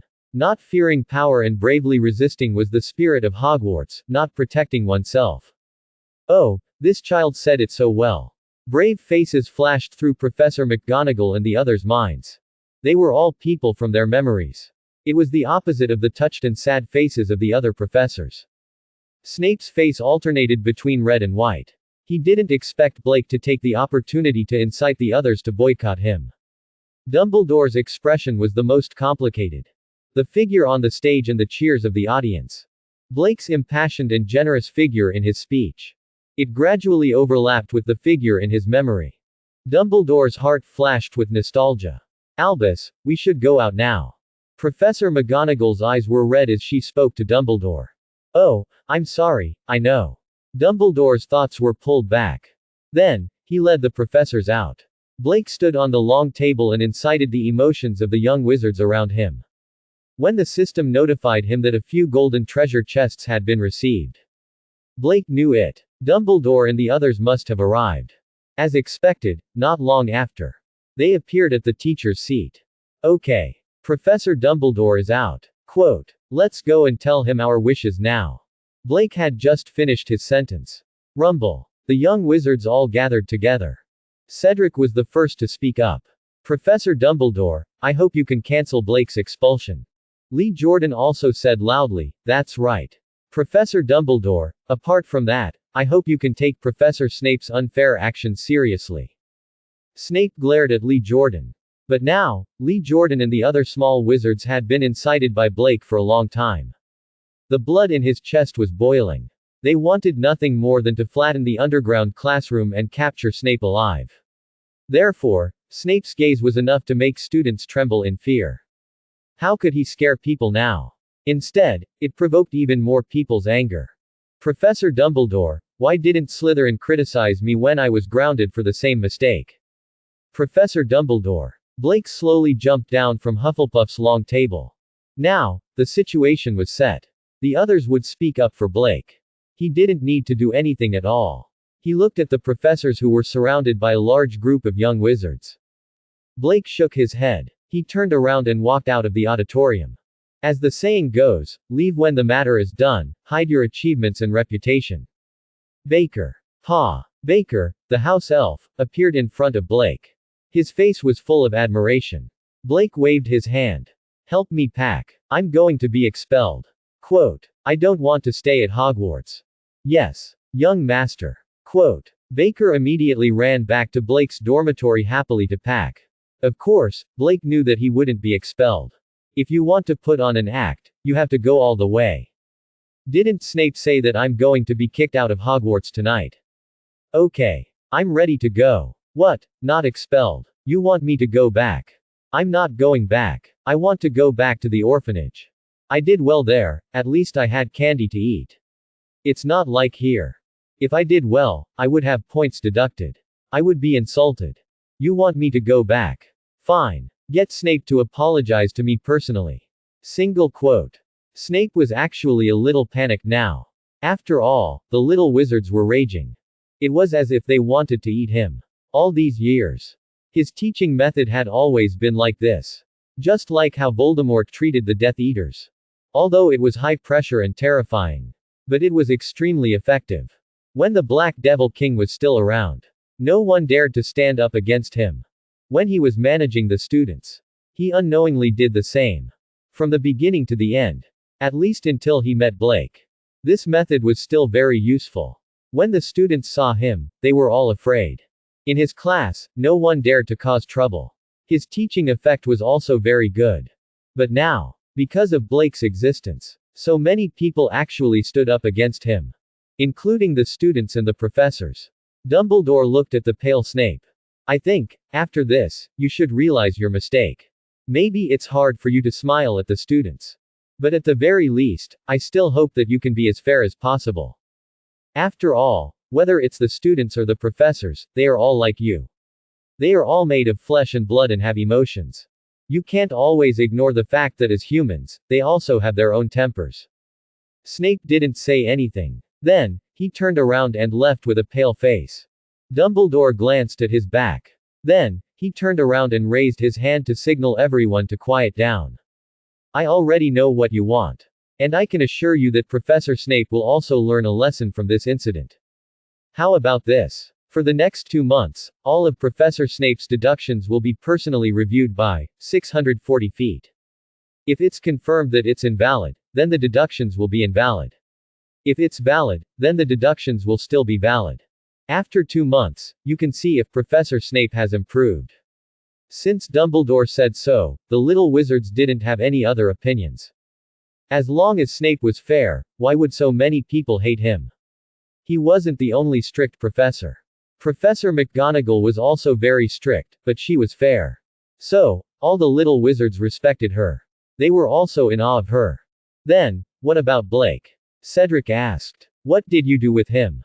Dumbledore laughed. He didn't do anything wrong, so he won't be punished. Oh, right, I forgot to tell you. It's because he's not afraid of power and has the character of sticking to his own views. Quote. Professor Sprout has decided to award Blake 150 points. I also agree with this decision. Wow. Cheers resounded throughout the auditorium.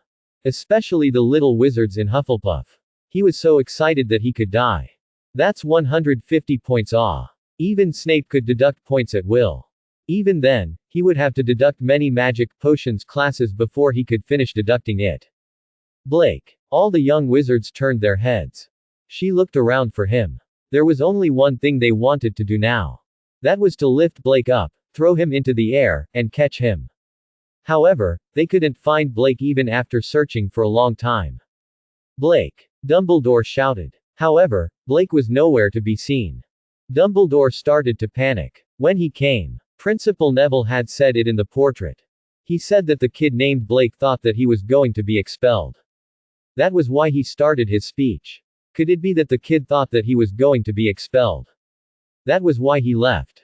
If Blake really wanted to leave, Dumbledore knew that it would be difficult for him to find him. Because he had a house elf with him. The house elf's transfiguration spell. It could take Blake anywhere. A bad feeling flashed through Dumbledore's mind. Professor Dumbledore, I think I heard Blake asking his house elf to help him pack his luggage. Then he walked out of the auditorium. Dumbledore quickly walked out of the auditorium. Professor McGonagall and the others didn't follow him out. They stayed behind to calm the little wizards down. They couldn't let the school become chaotic. Of course, Blake wouldn't really leave. That was why he asked Blake to go back and pack his luggage. Then, he lingered at the door for a while. When he saw Dumbledore coming over from afar, he grabbed Blake's hand. He pretended to leave with Blake. Wait, Blake. Blake had to put down his hand, helplessly. I'm very sorry, Professor Dumbledore, I was expelled from Hogwarts.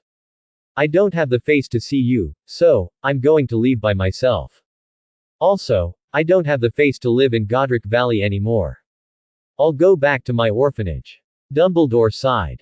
Blake, don't you trust me that much? Why would I expel you? Don't tell me you didn't do anything wrong. Even if you really did what Professor Snape said. It's not to the point of being expelled. Blake said helplessly, no matter what, I can't stay here anymore. Snape won't let me have an easy time in the future. Even if he doesn't do anything on the surface. But how do you know he won't secretly harm me? He's a potioneering master. Forget it, I'll leave. I can't bet my life on Snape's conscience. Blake, let's go. Blake said excitedly, the old master has a house somewhere else, we can stay there temporarily. Really? Of course. Dumbledore saw that Blake was really going to leave. And he was going to Grindelwald's house. What would happen if this kid went to Grindelwald's house? Nurmengard would be empty the next day. Dumbledore hurriedly said, Blake. I promised Madame Marion to take good care of you. How can I let you leave? Plus, Hogwarts didn't expel you. I promise you, Professor Snape won't take revenge on you. Blake hesitated for a moment. Really? Dumbledore saw the kid hesitate. He quickly nodded and said, I have faith, blacksmith. I believe that after this incident, he will realize his mistake. Blake shook his head. Someone like him will realize his mistake. Don't talk about me, do you believe me? Dumbledore thought carefully. Someone like Snape. Even if Snape realized his mistake, he wouldn't admit it. But with Dumbledore here, plotting against Blake, Snape wouldn't be able to do it. If he comes and apologizes to me, I'll believe that he will realize his mistake. Dumbledore shook his head. Blake, he's a professor. Ask him to apologize to you. Even if he realizes his mistake, he won't be able to accept it. Blake sneered and said, he's a professor, so his reputation is important, but the reputation of the students isn't. The students that he scolded all day long don't care about their reputation anymore. To be honest, although Snape is very talented in potioneering, but I don't think he has the character to be a qualified professor. Dumbledore said with difficulty. He's a professor after all. Blake said. Professor Dumbledore, did you forget?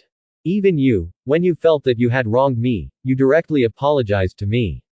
Quote. Even you can put down your reputation and admit your mistake. Why can't he? A mistake is a mistake. If his character was even a tenth of yours, there wouldn't be so many people who hate him. Dumbledore thought Blake made Professor Sprout cry. So he was ready to scold him. But later he realized that Professor Sprout was moved to tears by Blake. It was Dumbledore who had misunderstood the situation. Hence, Dumbledore apologized to Blake in private. At that time, Blake was quite touched. The headmaster of Hogwarts was a big shot in the wizarding world. After realizing that he had made a mistake, he actually apologized to a small wizard. This kind of product was quite good. Dumbledore smiled and said, you praise me too much. But, Blake, everyone is different. I don't think it's a big deal to apologize, but it's difficult to make Snape apologize. With Snape's personality, even if he knew he was wrong, he would never admit it. What's more, he was asking him to apologize. Actually, apologizing to me is secondary. I don't really care if he apologizes to me or not. I just want him to apologize to the other students. Apologize to the students who were bullied by him. Quote. Maybe you don't know, or maybe you don't care. All these years, I don't know how many students have been traumatized by him. I've heard a lot of seniors talk about what happened to them. This can't be considered a normal criticism from a professor to a student. It's not an exaggeration to call it a despicable school bully. Blake wasn't just spouting nonsense. 0. In the original work, Snape was the person that Neville was most afraid of. The class he was most afraid of was potioneering. There was no other reason. Because of potioneering class, Snape would stare at him and deduct his points. He even wanted to pour the potion that Neville had refined into Neville's pet, Raffles. Raffles was a pet that the little wizard treated as family. To Blake, wasn't this a kind of school bully? But this kind of bully. Because the perpetrator was the professor himself. Everything he did could be said to be for your own good. You can't even find someone to complain to. All these years, there were many people who wasn't talented in potioneering. So, Blake didn't believe Snape was only Snape. Dumbledore's. He stood up. He really didn't pay much attention to these things all these years. Because he just thought that Snape was a little strict with the students. It wasn't a bad thing for the professor to be strict. Professor McGonagall was also very strict. If it was really like what Blake said, it became school bully. Dumbledore's expression became serious. Because he knew, if this happened to Snape, it was very likely to happen. Blake, can you go back to the dorm first? It's the weekend tomorrow. Have a good rest. Quote. I'll go and find out more about the situation. If he really went overboard, I'll know what to do. Blake nodded. He wasn't really leaving. He should stop while he was ahead. Otherwise, would he really go and join Grindelwald? No way. At least not now. Otherwise, Numengard might move in with another little one. When Blake returned to the castle, Dumbledore left in a hurry. Blake didn't know if he was going to question Snape. He was going to find the other little wizards to verify the situation. But, when Blake was surrounded by the enthusiastic little wizards in the auditorium, he was thrown into the air. The little wizards around him were led by Fred and George. They were shouting loudly, Blake, our king. Quote. Victory is ours. Numengered. Grindelwald was trembling. It was purely out of anger. Dumbledore, look at what kind of people you're using. Although I did a lot of bad things in the past. But I've never been so unreasonable. You actually used this reason to deduct points and make things difficult for that child. You can't win and even threaten to expel him. Tisk tisk tisk, Dumbledore, your subordinates are much worse than my witch-quee party back then. Oh, Death Eaters, no wonder. Using a former Death Eater as a professor. Dumbledore, you're not as righteous as you make yourself out to be. Good. That's a good speech. Quote. Although the speech technique isn't particularly good. But this keen sense for stirring up emotions is really like mine. Haha. He's actually born with the ability to unite everyone's strength to fight against someone stronger. Dumbledore, I told you that this child is more like me, right? That's good. If this continues, that child will truly understand the joy of controlling people's hearts. Ha ha ha. At night, a huge celebration was held in the common room of Hufflepuff. Even Professor Sprout came to the common room to sing and dance with everyone. There was only one reason. Because of Blake. From now on, they were going to take off the label of being an idiot academy. Who said that Hufflepuff was an academy for idiots? Don't you know Blake Green? He was on the verge of being expelled. He was the awesome person who led everyone to overthrow Professor Snape's authoritarianism. When they heard that he was going to be expelled, the deans of the 3 major academies were pleading for him. You said he was an idiot. Then how awesome are you? Because the next day was the weekend. There was no need for classes. So the celebration ended very late. Blake was the star of the celebration. Of course, he stayed until the end of the celebration. When Blake finally lay back on the bed, he felt that his head was a little dizzy. Didn't they say that butterbeer wouldn't get drunk? After a while, Blake said in his heart, System, open the system space. I want to synthesize a treasure chest. In the system space, there were already 3 diamond treasure chests. Plus the one that Snape dropped today. That would make 4. Blake nodded in satisfaction. This speed was quite good. He only needed 3 more to synthesize a supreme treasure chest. Thinking of this, Blake's heart was burning. Next, he had to look at these few pages of treasure chests. How many diamond treasure chests could he synthesize? Fortunately, the system still had buttons to select them in batches. Otherwise, Blake would press on the empty space on the bed. He would be mistaken by his roommates for being crazy again. Not long after, the entire system space became much cleaner. All the treasure chests that could be synthesized had been synthesized by Blake. Of course, even now, there would still be sporadic bronze treasure chests. Of course, these were contributed by the little wizards who were still awake. But he didn't need to care about these for the time being. Blake checked the system space again. Then he found there were 2 more diamond treasure chests. There were now 6 diamond treasure chests in the system space. There was also an extra gold treasure chest and 3 silver treasure chests. In other words, within a day. Because of the incident with Snape, he had earned 3 diamond treasure chests. He was close to the supreme treasure chest. He only needed 1 more diamond treasure chest. Blake couldn't hide his excitement. He looked at the 6 diamond treasure chests. Actually, he really wanted to open them directly. But, in the end, he endured it. He had endured it for so long.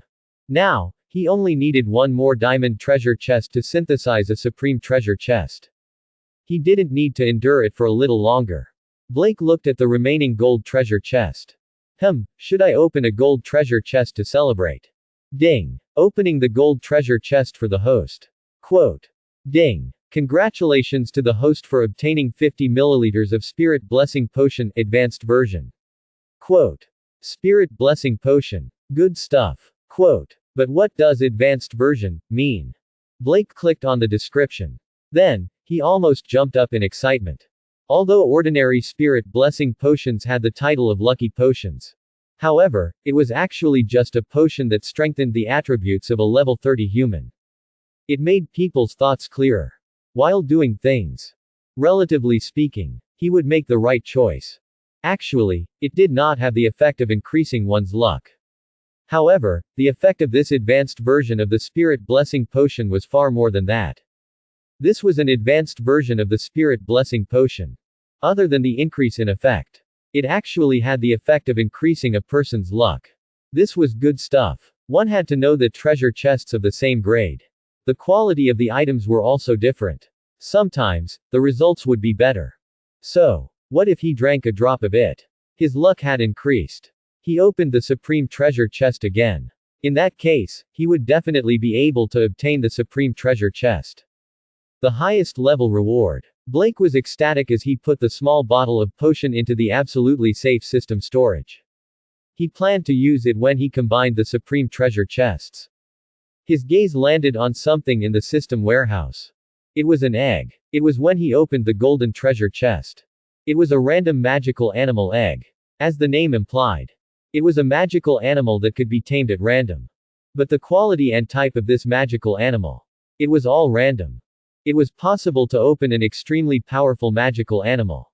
But it was also possible to open a magical animal like Poorongrong that could only act cute. Previously, Blake was afraid that he would open a magical animal that was not very good. That was why he put it here. But now, Blake looked at the advanced version of the Spirit Blessing Potion. This was a small bottle of the advanced version of the Spirit Blessing Potion. It was a full 50 milliliters. And he only needed to take one drop. He could maintain the luck effect for 12 hours. Seeing this, Blake couldn't sleep right away. How could you sleep at this age? Sleep my ass. Get up. Blake immediately flipped over and got up. Blake, where are you going? Quote. Wayne vaguely saw Blake get up.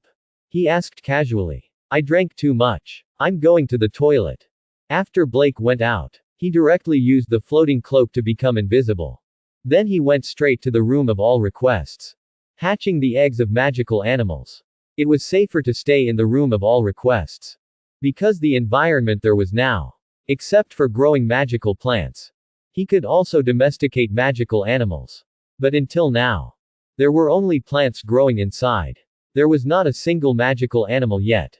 After Blake entered the room of all requests. He immediately changed the environment of the room of all requests. The whole room was divided into two parts. This was to prevent the magical animals from stepping into the magical plants' territory. The magical plants he planted were all wolves. If he accidentally broke in, the fire dragon would lose a layer of skin. Alright, then. Blake sat in the area that had just been divided. The area that was to be used to domesticate magical animals. Then he took out the egg. But, how do I hatch it? But Blake was not in a hurry. He put the egg on the ground. Then he took out the advanced version of the Spirit Blessing Potion. He dripped a drop into his mouth without hesitation. A comfortable feeling immediately climbed from the soles of his feet to the sky. For a moment, Blake felt that his thinking had been greatly enhanced. And it came with it. It was a strong sense of confidence. It was as if no matter what he had to do, it was as if he would succeed. Blake forced himself to calm down. This was a slight side effect after taking the Spirit Blessing Potion. He just felt that he was invincible. In fact, he was not really invincible. It seemed that the effect of this advanced version of the Spirit Blessing Potion was very strong. The effect of one drop seemed to be a little too much. After Blake felt the changes in his body, he put away the advanced version of the Spirit Blessing Potion. He cast his gaze on the egg again. He put the egg back into the system warehouse. Then he clicked on the egg in the system warehouse. Sure enough, the word, hatch, appeared in the lower right corner. Blake smiled slightly. Then he clicked on it confidently. This was the advanced version of the Spirit Blessing Potion, the confidence that the luck potion brought him. Ding. Incubating a random magical animal egg for the host. Quote. Ding. The host has successfully hatched the magical animal egg. Quote. Blake turned his gaze to the magical animal egg in the system warehouse. He saw a small crack in the middle of the egg. But he couldn't see what was inside clearly. Blake tacitly took out the cracked egg from the system's inventory. The egg had just been taken out. He put it on the ground. Then it changed. From the original dark gray. It turned into a crystal clear blue. At the same time, the crack in the middle began to move. Then the crack began to expand. It was as if something was struggling to come out from inside. Crack. A blue light flashed. Blake couldn't help but raise his hand to cover his eyes. Then, he keenly felt it. The surrounding temperature dropped by several degrees. Blake let go of his hand that was covering his eyes. He saw where the egg was originally placed. There was a big, elegant bird standing there. This big bird was blue all over. It had a long, beautiful tail. There were even ice crystals condensing at the tips of its wings. Even the ground where it was standing was covered with a thin layer of ice. At this moment, the bird was quietly looking at Blake. Its call was beautiful. It looks familiar, Blake muttered to himself. Then he opened the pet panel. Ice Phoenix, unnamed. Assignable points, 0. Stamina, 500. Strength, 850. Speed, 550. Endurance, 350. X, 290. Physical defense, 300. Magic defense, 500. Awakened skills, Peck, Ice Magic, Phoenix Hymn, Mental, Phantom Shift. Awakened special skills, Rising from the Ashes, Phoenix Tears, Healing. Evolution Magic power required for next evolution, 0 100,000ths. Hiss. Ice Phoenix. Quote. No wonder it looks so familiar. It's Fox with a different color. Ouch. The Ice Phoenix pecked him. Then it called softly. She was asking who Fox was. Fox is a fire phoenix that I know. Of course, I think you look better than him. More powerful. Quote. The Ice Phoenix proudly raised its neck. Blake looked at the Ice Phoenix with satisfaction. He really earned a lot today. 2 gold treasure chests. He actually got a reward that was above the diamond level. If he didn't guess wrongly. That gold treasure chest should be the one that Snape dropped. It was left over from the synthesis. Then it gave him an advanced version of the Spirit Blessing Potion. After taking the Spirit Blessing Potion, unexpectedly, an Ice Phoenix was hatched. Look at this luxurious panel. And these were only the initial attributes. Blake strengthened her once a day. He could obtain 3 attribute points. In other words, this Phoenix could become even more powerful. Furthermore, she could still evolve, although it required 100,000 evolution mana. But according to the 60 points of evolution mana per day, it would take about 4 to 5 years. That would allow this Ice Phoenix to evolve. I think we should think of a proper name for you. Blake sat down. He pondered in front of the Ice Phoenix. After a while, Blake said, how about we call you Ching Nu? Originally, Blake had intended to start with the Western mythological system. He found a goddess of ice and frost to name this phoenix. However, he thought about it again and again. In the end, he still chose the name Ching Nu. Ching Nu is in charge of frost and snow in Chinese mythology. Goddess. Compared to the ice-snow goddess who had been married countless times in foreign countries, she had been involved in many scandals. Ching Nu was much more pleasing to the eye. There were no scandals or bad habits. She was a pure and innocent frost-snow fairy. Blake felt that this name was very suitable. The Ice Phoenix named Ching Nu by Blake. She seemed to like this name very much. She walked over with graceful steps. Then she intimately touched Blake's face. Blake stroked its feathers. Except for the extremely cold ice crystals at the end of her wings. The rest of her body was not as cold as it looked. She was just a little cold. He fed Ching Nu something to eat. After that, he strengthened her body a little. Blake hurriedly walked out of the area of magical animals. The effect of the Spirit Blessing Potion lasted for 12 hours. It didn't take much time to hatch the eggs. Of course, the remaining time couldn't be wasted. Blake took out the book box. He was going to read all the books inside tonight. With the help of the advanced version of the Spirit Blessing Potion. He believed that he could finish reading these books soon. Just as he was about to get into the book box. Suddenly, he saw his robe. It was the floating cloak that he had transformed into his school uniform robe. After taking the Spirit Blessing Potion, he immediately remembered something that he had forgotten before. Previously, he was in Filch's office. He fed a whole box of magic props to his floating cloak like dog food 580 times. He upgraded the floating cloak to the primary stage. After that, he didn't feed the floating cloak much. But now, he suddenly thought of something. That was in the room of all requests. It was a collection of many miscellaneous items left behind by generations of little wizards. If the box of items in Filch's office could make the floating cloak evolve to a small stage, then wouldn't the mountain of miscellaneous items in the room of all requests be? Could it make the floating cloak eat until it was full? Blake really loved this spirit blessing potion now. He immediately ran out of the room of all requests. Then he went back and forth 3 times. He muttered in his heart. I need a place to hide things. I need a place to hide things. Then, the door of the room of all requests appeared again. But now the door was shaped and patterned. It was different from before. Before, it was an elegant silver-white metal door decorated with exquisite patterns. But now, it appeared in front of Blake. It was just an ordinary wooden door. Blake opened the wooden door without hesitation. And walked in. After entering the door, Blake was stunned by this spectacular scene. Countless miscellaneous items were in the huge room. Piled up like a mountain. The highest place. It could even be piled up to the roof. He should be full now, right? Blake took off his school uniform robe. Then he changed back to the cloak form. Go. Choose the materials you can use for evolution and devour them to your heart's content. Quote. With that, Blake threw out the floating cloak. In the next second, the floating cloak instantly became bigger. Then it covered a mountain next to it. Then there was the sound of chewing. Blake looked at the piles of miscellaneous items. He found a lot of useless things. There were broken boxes, rotten picture frames, old sofas. There were also some magic props with slight magic power. They must have been from a long time ago. The magic power on them had gradually disappeared. Blake strolled around for a while. Only then did he find the ugly half-body statue. Blake pulled off a rag covering the bust's head. Then he was on the bust's head. He found a crown covered with dust. Ravenclaw's crown. Unfortunately, it had already been made into a soul tool by Voldemort.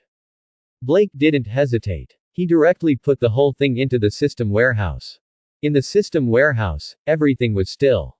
The remnant soul in the crown naturally couldn't have any effect on Blake. He fell into a deep sleep again. Keep it first, there will be a chance to use it later. Blake muttered to himself. Burp. The floating cloak made a burping sound.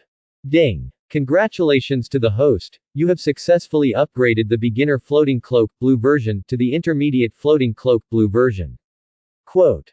Ding. The floating cloak has successfully unlocked the floating and flying functions. Quote. At this moment, the color of the entire levitation cloak. It changed from the original blue main body with red borders. It turned into the current half blue and half red state. Blake recalled the levitation cloak. Then he clearly felt that the magic power contained in it was much stronger than before. And he finally unlocked the levitation and flight states. Starting from today, the levitation cloak could finally be called a levitation cloak. How could there be a levitation cloak that could not float?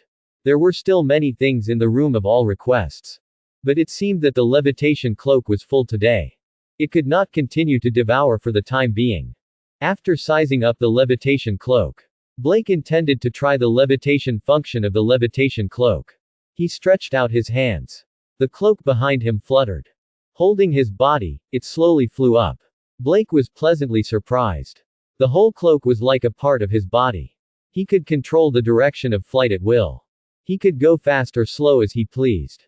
And it did not consume his magic power. Blake excitedly walked out of the room of all requests that collected sundries. Then he re-entered the room of all requests that domesticated magical animals. There, the space was even larger.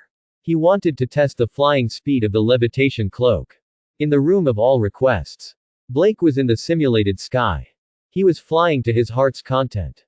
Qingnu followed closely beside him. And curiously looked at the cloak behind her master. She felt that the reason why her master could fly. It was entirely because of this cloak. However, it was still quite fast. Of course, compared to her phoenix. It was far from enough. A moment later, Blake landed smoothly. This cloak was now flying. Although it was not as abnormal as the red complete body. But it was already very good. It could at least accelerate to more than 300 kilometers per hour.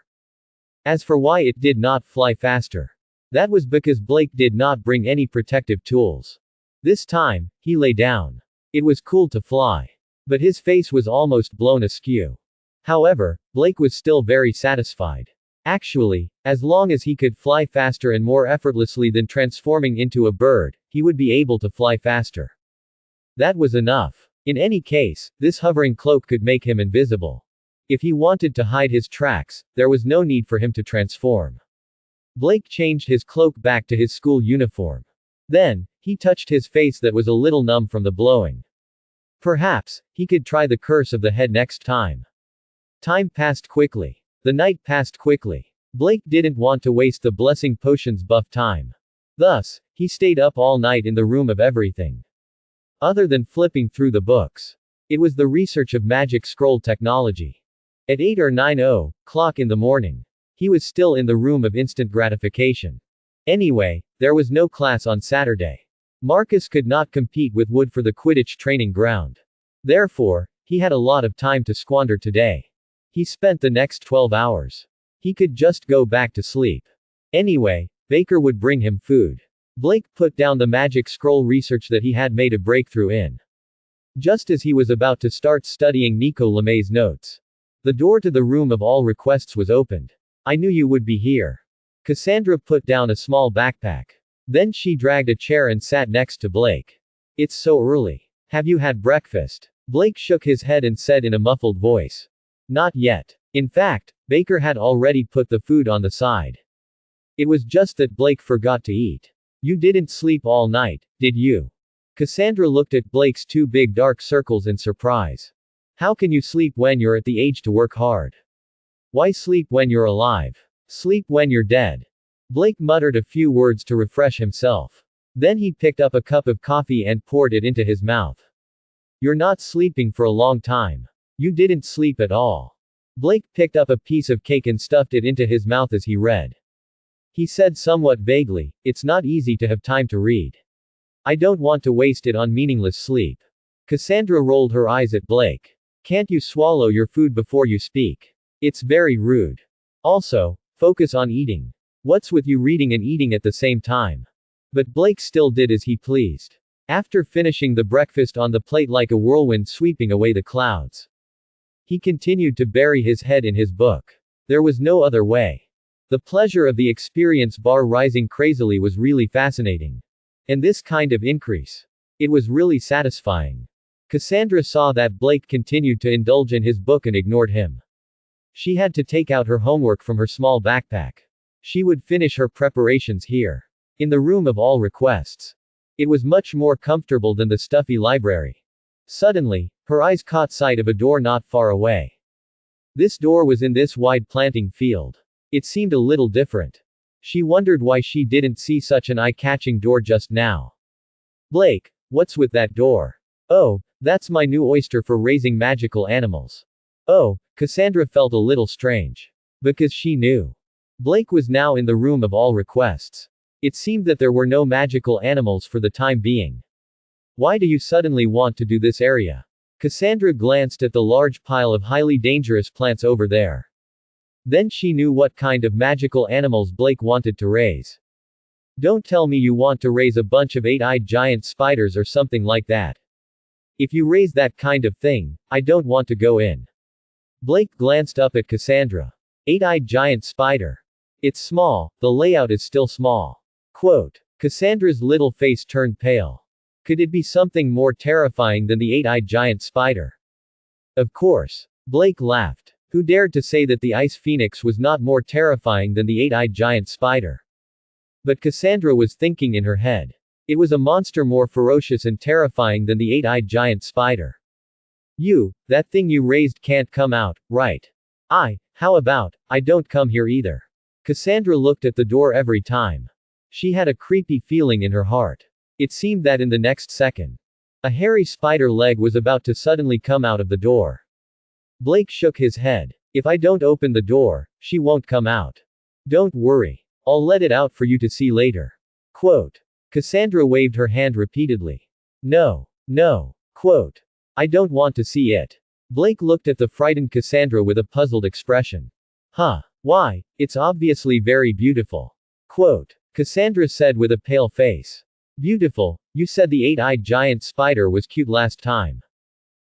Isn't it cute? Cassandra stood up and walked out. She was afraid that she would be too slow. Blake would let the guy who was more cute than the 8-eyed giant spider out for a walk. Cassandra was scared away. Blake shook his head. He planned to think of a reasonable reason first. Then, he would display Ching Nu. And just now, in his subconscious, He felt that it was better to scare Cassandra away first. Otherwise, she would discover Qingnu. Don't even think about reading in peace today. Blake picked up Nicole Lemaire's manuscript again. Time was of the essence. It was better not to waste the effect of the spirit blessing potion. At 1:00 in the afternoon, the effect of the spirit blessing potion suddenly disappeared. Blake suddenly felt his mind go blank. Even his body seemed to have become much heavier. Just like the person who had been helping her run. She suddenly let go and ran away. Blake put away the manuscript in his hand. That's all for today. After he had eaten something hurriedly, a strong sense of tiredness welled up in his heart. Now, the time for the spirit blessing potion had passed. Naturally, there was no need for him to hold on any longer. Then he lay on the ground in the room of everything. He fell into a deep sleep. Dumbledore came out of the meditation basin. At this moment, he didn't look too good. Because he had just seen a few memories. They were all memories of the students that Snape hated the most, according to the other little wizards. In these memories, the scenes were all in that gloomy underground classroom. It was the scene of the potion class. When Dumbledore first saw it, he just felt that Snape was a little too strict. But when he continued to look, he felt that his words were too much. He insulted the students' personalities and the students' families. Those abusive words, even for him. After listening to it, he felt that it was extremely harsh. If it was all like this, then it was still barely acceptable. At most, Snape's mouth was a little foul. What happened next made Dumbledore frown. Targeted. All targeted. For the rest of Snape's class. Most of the time, he was finding fault with these students. Points deducted. Insults. These students were not talented in potion studies to begin with. Not only did Snape not have the patience to teach. Instead, he was deliberately finding fault. It would be strange if the students could learn well. Seeing the fear in the students' eyes, Dumbledore only felt his heart ache. It shouldn't be like this. Teaching shouldn't be like this. Potion studies are a profound subject. If you don't teach carefully, no matter how talented a student is, it will be difficult to learn. What's more, you don't have the patience to teach. Under the endless humiliation, even a genius will become a useless person. Not to mention these students with poor talent. I might have been wrong. Dumbledore sat back in his chair. There was also a pained expression on his face. Obviously. Blake was right about what he said that day. Snape's teaching method. It had nothing to do with being strict. This could really be considered as bullying. After that, even Dumbledore regretted his inaction. It seemed that he had never paid much attention to this issue. This was why this kind of situation was common in the school. For example, school violence. For example, the mental health problems of the little wizards. Dumbledore still felt that. The reason why Tom became Voldemort. He had an unshirkable responsibility. Dumbledore remembered what Blake said that night. A professor should have a noble character. Because that was what a professor taught his students. Other than knowledge, how to behave. If the professor himself didn't have a noble character. Instead, he took the lead in bullying others. How could the students learn well? How could they not learn from him? Bully other students. Blake slept for a long time in the room of requests. He slept from 1:00 in the afternoon to 10:00 at night. Only then did he get up refreshed. Blake got up and took care of the plants a little. Then he went to strengthen Qingnu. Only then did he walk out of the room of requests. He hadn't strengthened his 8-eyed giant spider and briar yet today. When Blake came back from a busy round, it was already past 11:00 at night. Blake, who was hungry, ran straight into the school's kitchen. As a student of Hufflepuff, Blake was welcomed by thousands of house elves in the kitchen. When Blake slowly returned to the common room, he was about to go back to the dormitory to see Dabao. He saw Dumbledore in the common room. Hey, you're finally back, Blake. Dumbledore put down the glass of juice in his hand. Then he looked at Blake with a smile. Blake noticed. There was a tired look on his face. Strawberry cake, Professor.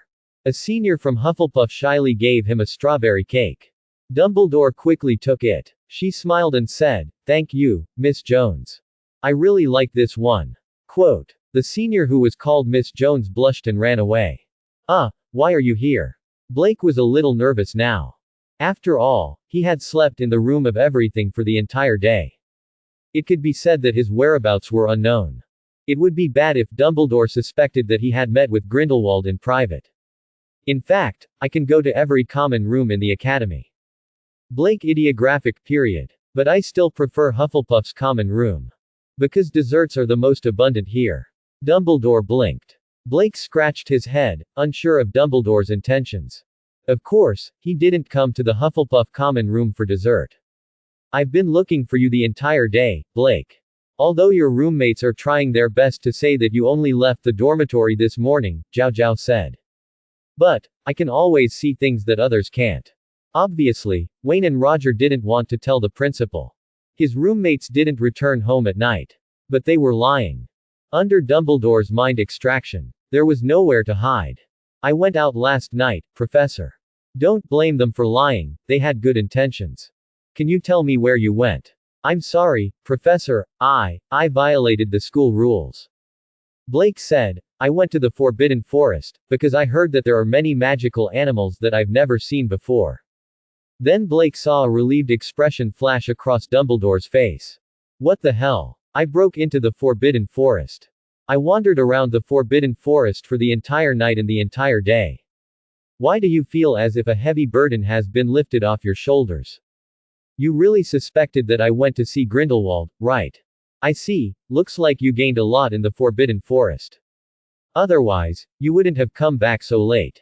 Dumbledore said softly. Blake knew that Dumbledore wanted him to show evidence. Although he used mind extraction to verify that he wasn't lying. But what if Blake met Grindelwald in the Forbidden Forest? If it was a normal trip in the Forbidden Forest, he would more or less gain something. Blake suddenly smiled. Indeed, I gained a lot, Professor. I met a beautiful creature that I've never seen before. I played with her for a long time, that's why I didn't come back for so long. Dumbledore put down the strawberry cake and was shocked. He asked, oh, what kind of creature is it? Is it a unicorn? Quote. It's this one. Blake reached out his hand. Then, a large blue bird suddenly appeared on his arm. Ding! Dumbledore's fork fell to the ground. Phoenix. And it's the ice phoenix that I've never tasted before. This is. Dumbledore looked at the phoenix on Blake's arm in shock. He was familiar with phoenixes. But he had never seen a phoenix like this before. In his mind, phoenixes were always close to fire. But this one is. Ding. Extremely shocked emotion detected. Quote. Ding. Congratulations to the host for obtaining a diamond treasure chest. Quote. Blake was ecstatic. But because he maintained the brain seal technique to create false memories, his face did not change at all. Originally, he did not know how to explain the origin of this phoenix to Dumbledore. But now, wasn't this the same as giving him a pillow when he was sleepy? Then, Blake began his story. I was about to go to bed last night. But as soon as I lay down, I felt something calling me. I didn't want to break the school rules. But, that feeling was too strong. It made me unable to sleep at night. So, I followed the feeling and kept walking. So, I carefully sneaked out of the castle. I left Hogwarts and entered the Forbidden Forest. Although I was a little scared, the feeling was too strong. It seemed to come from my bloodline. It allowed me to overcome the fear in my heart. Then, I saw her. Ice Phoenix Ching-Nu curiously looked at Dumbledore. When Blake said these words, he did not use his druid abilities. Therefore, Ching-Nu didn't know what her master was trying to say. But she could sense the old man opposite her. There was also a familiar aura that made her feel close to him. Although it was not as strong as her master. She said her name was Ching-Nu and she came from the Far East. Blake added. She said I had a special aura that was very beneficial to her. So, she said she wanted to sign a contract with me. Then I agreed. Then, she took me to play around in the Forbidden Forest. But to be safe, she took me to places that avoided those dangerous creatures. I also collected a lot of magical animal materials. As Blake spoke, he secretly put the materials such as fur and scales from the system warehouse into his pocket. Then, he grabbed a handful and placed it in front of Dumbledore. Later on, I was too sleepy, so I found a place to sleep in the Forbidden Forest. I just returned to room 707 and went to the kitchen to eat something. After listening to Blake's story, even Dumbledore, a wise man who had seen a lot of things, they all found it hard to believe. The Dumbledore family was indeed related to the Phoenix clan. As for the specifics, even he himself wasn't very clear. It was as if this was indeed something that remained in his bloodline. For example, the Dumbledore family was like the Phoenix family. He's good at playing with fire. There were no loopholes in Blake's words. After all, this magical ice phoenix was right in front of Dumbledore. Moreover, this child had taken out so many magical animal materials. If it wasn't for Phoenix leading the way, how is it possible for this child to find so many fresh-looking materials? So that's how it is. Dumbledore's face lit up with a happy smile again. He originally came here today to look for Blake for other things. However, he couldn't find Blake for the whole day. He suspected that he had been picked up by Grindelwald. After all, that guy had always been dissatisfied with the way he educated this child. This time, this child had suffered so much. It was hard to guarantee that he wouldn't be tricked by that guy. But he didn't expect. Not only was this child not tricked, he also had such a magical encounter. He obtained a magical phoenix as a loyal companion. Because of Fawkes. So Dumbledore knew. There were many benefits to having a phoenix as a companion. This was a good thing. So, why would Dumbledore be angry? Professor, I'm definitely going to be grounded, right? After all, I went to the Forbidden Forest. Quote. Dumbledore smiled and waved his hand. It's not your fault, Blake. Because you didn't do it on purpose. This might be the Phoenix's summoning for the Dumbledore family bloodline. You don't know, but the Phoenix family is actually very good at spiritual magic. I think it's definitely difficult for you to resist this kind of magic. Blake asked curiously, then why am I the only one attracted by this kind of magic? Don't you have this kind of bloodline too? The highest level of lying. It was to let the other party help you cover up your lie. Dumbledore thought for a moment. Maybe it's because I already have Fawkes. And didn't she tell you? She can benefit from staying by your side. I think it might be because of your background. Thinking about Blake's background, it was normal for his bloodline to mutate a little. Otherwise, he wouldn't be able to attract a phoenix this time. Even if he did, it would be a fire phoenix. At this moment, it was because Blake had suddenly summoned a beautiful ice phoenix. Many young adepts were looking around curiously. After all, the current Hufflepuff was much more diligent. So, even at this time in the Hufflepuff common room, there were still many people working hard. Dumbledore found that there were more and more people around. It seems that this phoenix of yours can't be kept a secret. In that case, there's no need to keep it a secret. You're a good boy, Blake. Phoenixes are proud. If your heart isn't pure, she won't come to you. Okay, I'll go first. You have to treat her well. If there's anything you don't understand, you can ask me. After all, I've been with Fawkes for many years. You'll always have some experience. When Dumbledore left, the smile on his face didn't disappear. Because he realized that the things he had been worried about were unnecessary. A person who could be recognized by a phoenix. How could he walk the same path as Grindelwald? Looking at Dumbledore's back as he left, Blake scratched his head. Professor, so why did you come to me? It seemed that the matter of the phoenix was too shocking. So, Dumbledore directly forgot about it. If he wasn't so shocked, he wouldn't have given him a diamond treasure chest. Blake, what kind of bird is this? It's so beautiful. Quote. Seeing Dumbledore leave, the little wizards in Hufflepuff were not so reserved. They had never seen such a creature before. Of course, they had to ask clearly. In fact, even if Dumbledore had a phoenix, not many of the little wizards in the school had seen the phoenix with their own eyes. After all, not everyone would go to the principal's office for no reason. So, there were still many people who didn't recognize the phoenix. The corners of Blake's mouth curled up slightly. Since Qingnu had been exposed. This is a phoenix. Ice phoenix. Quote exclamation mark quote. She passed the test with Dumbledore. Qingnu was considered to have been legally authorized. There was no need to hide in the future. Moreover, because of the existence of Qingnu, Blake once again welcomed a large wave of treasure chests. But it was still the same sentence. When a person was awesome too many times in a short period of time, people would unknowingly become numb. So, even if Blake had an extra phoenix in his hands, people who were used to Blake's awesomeness, although they still felt shocked and incredulous. However, his emotions didn't fluctuate much anymore. So the drop rate of the treasure chest was a little low. And it was a bronze treasure chest. But, no matter what, the last diamond treasure chest of the Supreme Treasure Chest, he unexpectedly got it from Dumbledore. So, after Blake managed to get away with great difficulty, he found a corner with no one around. He let Ching Nu bring him. He directly used Phantom Shift to arrive outside the Everything is Granted. Then, Blake went in with ease. Blake pulled a chair and sat down. Then he began to synthesize the Supreme Treasure Chest. The synthesis of the Supreme Treasure Chest was completed in an instant. Then, Blake looked at the small bottle of advanced version of the Spirit Blessing Potion in the system warehouse. Then he took it out happily. He took the Spirit Blessing Potion and then drew the Supreme Treasure Chest. Just as he was about to open the lid of the advanced version of the Spirit Blessing Potion. Ding! It has been detected that the host has taken the advanced version of the Spirit Blessing Potion for less than 72 hours. Quote.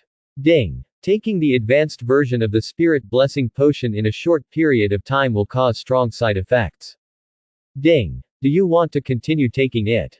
Quote. Blake silently put away the Spirit Blessing Potion. Why would he drink it when he knew there were side effects?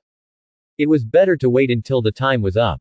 He remembered that in the original work, he really couldn't drink too much of the Spirit Blessing Potion. Otherwise, there would be very bad side effects. It was indeed not good to drink it repeatedly in a short period of time. He thought that this advanced version of the Spirit Blessing Potion really had a luck bonus. Therefore, Blake also felt that it was very reasonable. Since that was the case, then he would do it again after 72 hours. Looking at this Supreme Treasure Chest, he couldn't open it. Blake felt as if he had been splashed from head to toe by a bucket of ice water. That's not right. Why do I feel that my luck is a little bad? Hiss, this Spirit Blessing Potion, could it be that it draws my future luck to pile up good luck? Then it can't be used too much. As it turned out, Blake was thinking too much. His luck didn't get worse after that. Instead, he had gained something new. Originally, he had only come to the ask for anything room to open the treasure chest. However, he couldn't open the treasure chest. And because he had slept for a day. So he wasn't sleepy was. Therefore, he continued to study the ancient runic magic scroll experiments.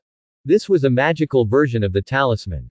If every one of them was engraved on the wood that could be used as the body of a wand. But in this case, 182. Currently, there seemed to be no other material that could be used as a substitute.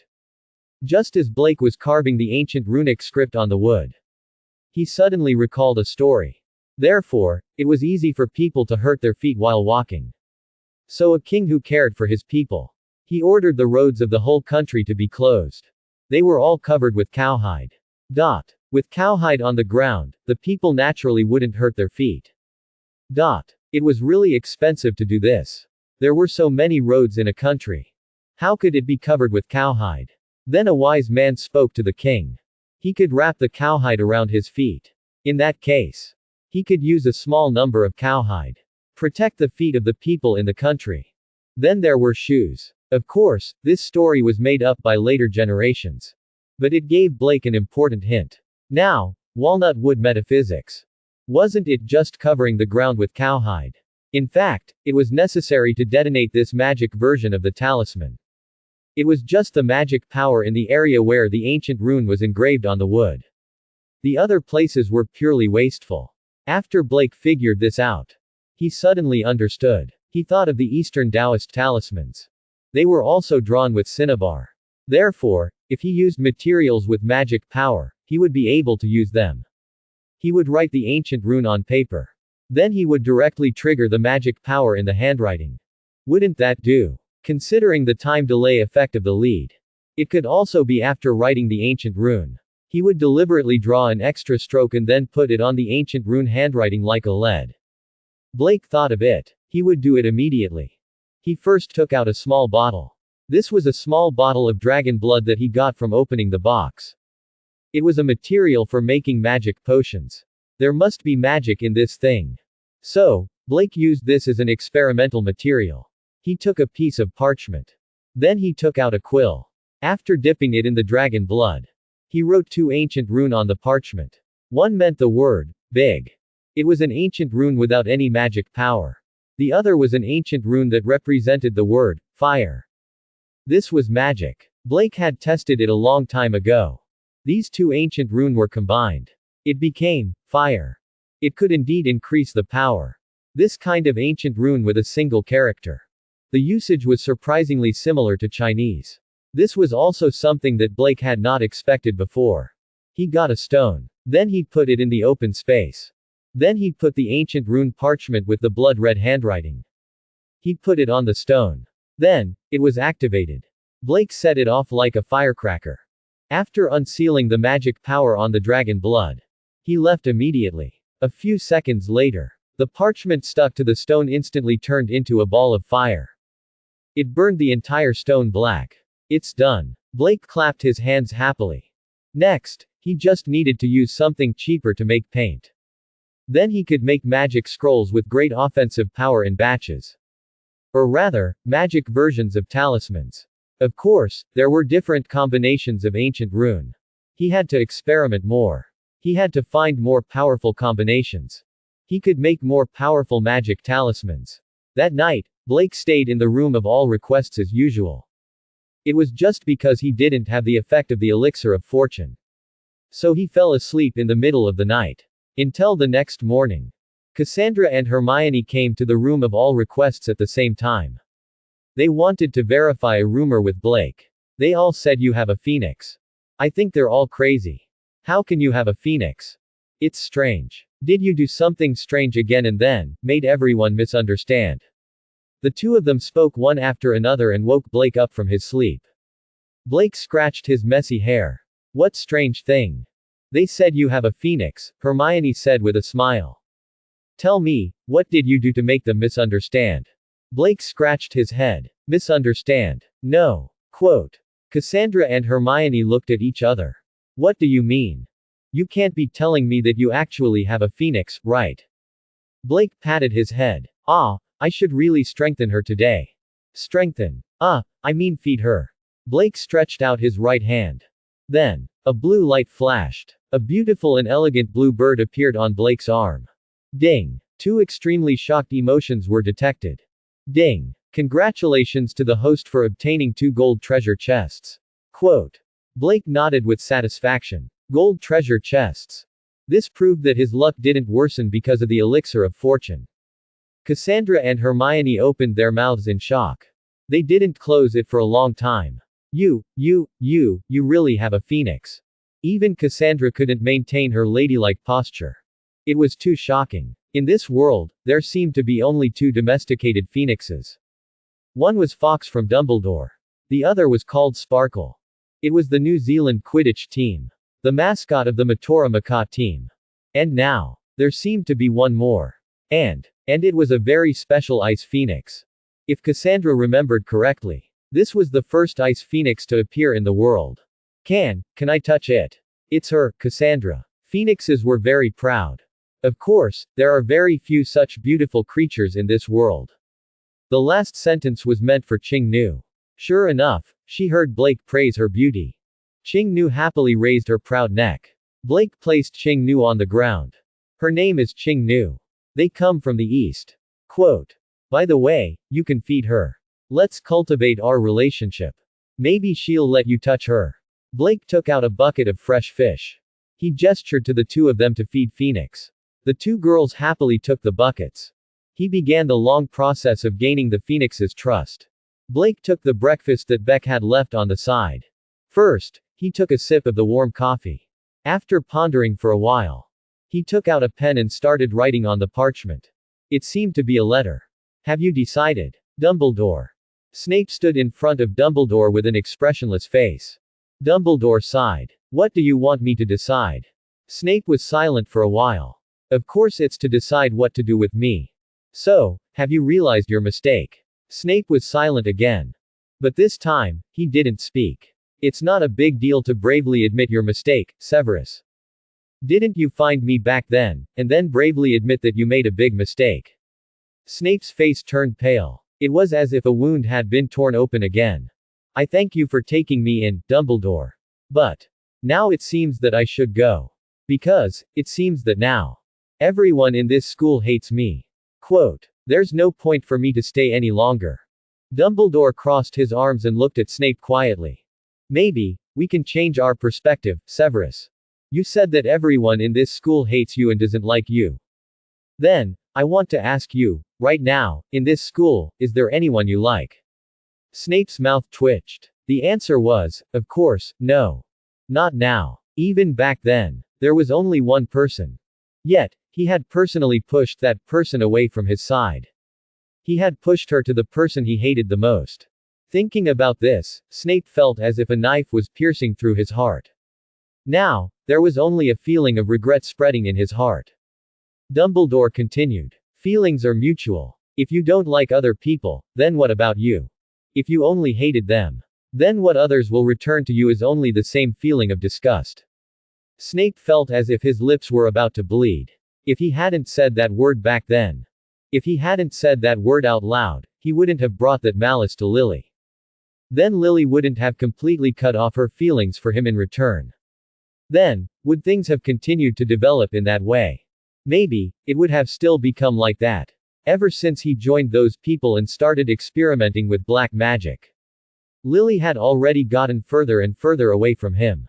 Dumbledore saw that Snape was still silent. He stood up from his chair. Then he walked to the desk. Go apologize, Severus. What? Snape frowned. Go and apologize to those children that you despised. I won't go. Don't worry about embarrassing yourself, Severus. Because I'll go with you. I'll apologize to them first. Because you're the professor I recruited. And all these years, I didn't notice anything strange about you. Strictly speaking, my mistake is much bigger than yours. Quote. Snape looked at Dumbledore in shock. Do you really have to do this? You could have just fired me.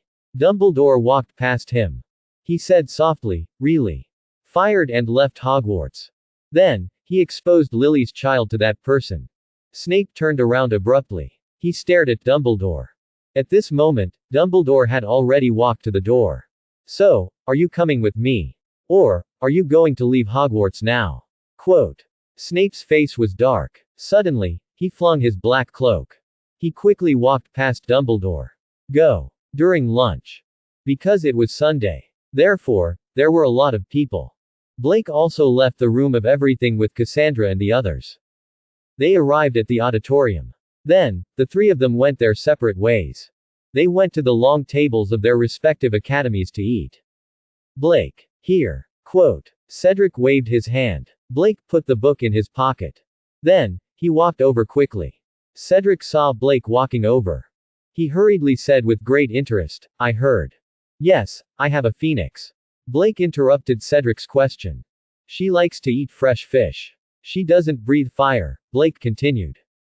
Can I? Not now. Dumbledore doesn't allow me to summon her in the auditorium, Blake answered. Then, can you? You can't tell us where he came from, Cedric. Professor Dumbledore forbids it, Blake interrupted again. Cedric looked at Blake, speechless. How did you know what I was going to ask?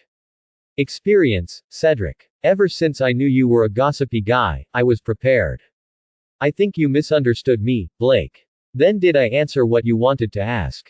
Yes. Then I didn't make a mistake. It's not fun to talk like this. Cedric was furious. Because it's not fun to talk while eating, especially when you took the opportunity to take away all my pudding. Good food belongs to the best. Cedric. Old thief. Give me back my pudding. Quote. Hannah said timidly, don't fight anymore, I still have more. Just as the two of them were fighting. In the faculty seats. Dumbledore and Snape appeared at the same time. Soon, all the little adepts in the hall noticed this. The noisy auditorium gradually quieted down. At the same time, the other professors in the faculty seats also looked at the two of them. Snape could be said to have disappeared after that incident. He didn't appear in front of everyone again. This was the first time he appeared in public in 2 days. Ronald whispered to Harry, do you think Dumbledore will decide to fire him? That would be the best. Harry said sincerely. I think it's very possible. After such a big incident, so many people in the school hate Snape. Hermione looked at the two of them with disdain. She said helplessly, can't you think with your brains? Even if Professor Dumbledore wants to fire Snape, he won't announce it in front of everyone. If Snape knows that he's going to be fired, why would he appear in front of everyone? Haven't you embarrassed yourself enough? Ronald and Harry stared at Hermione. Although he knew in his heart that she was right. But the way she spoke, why couldn't they like it? I just thought she was cute for 2 days, Harry complained. At this moment, Dumbledore coughed twice. Then, he pulled out his wand and pointed it at his throat.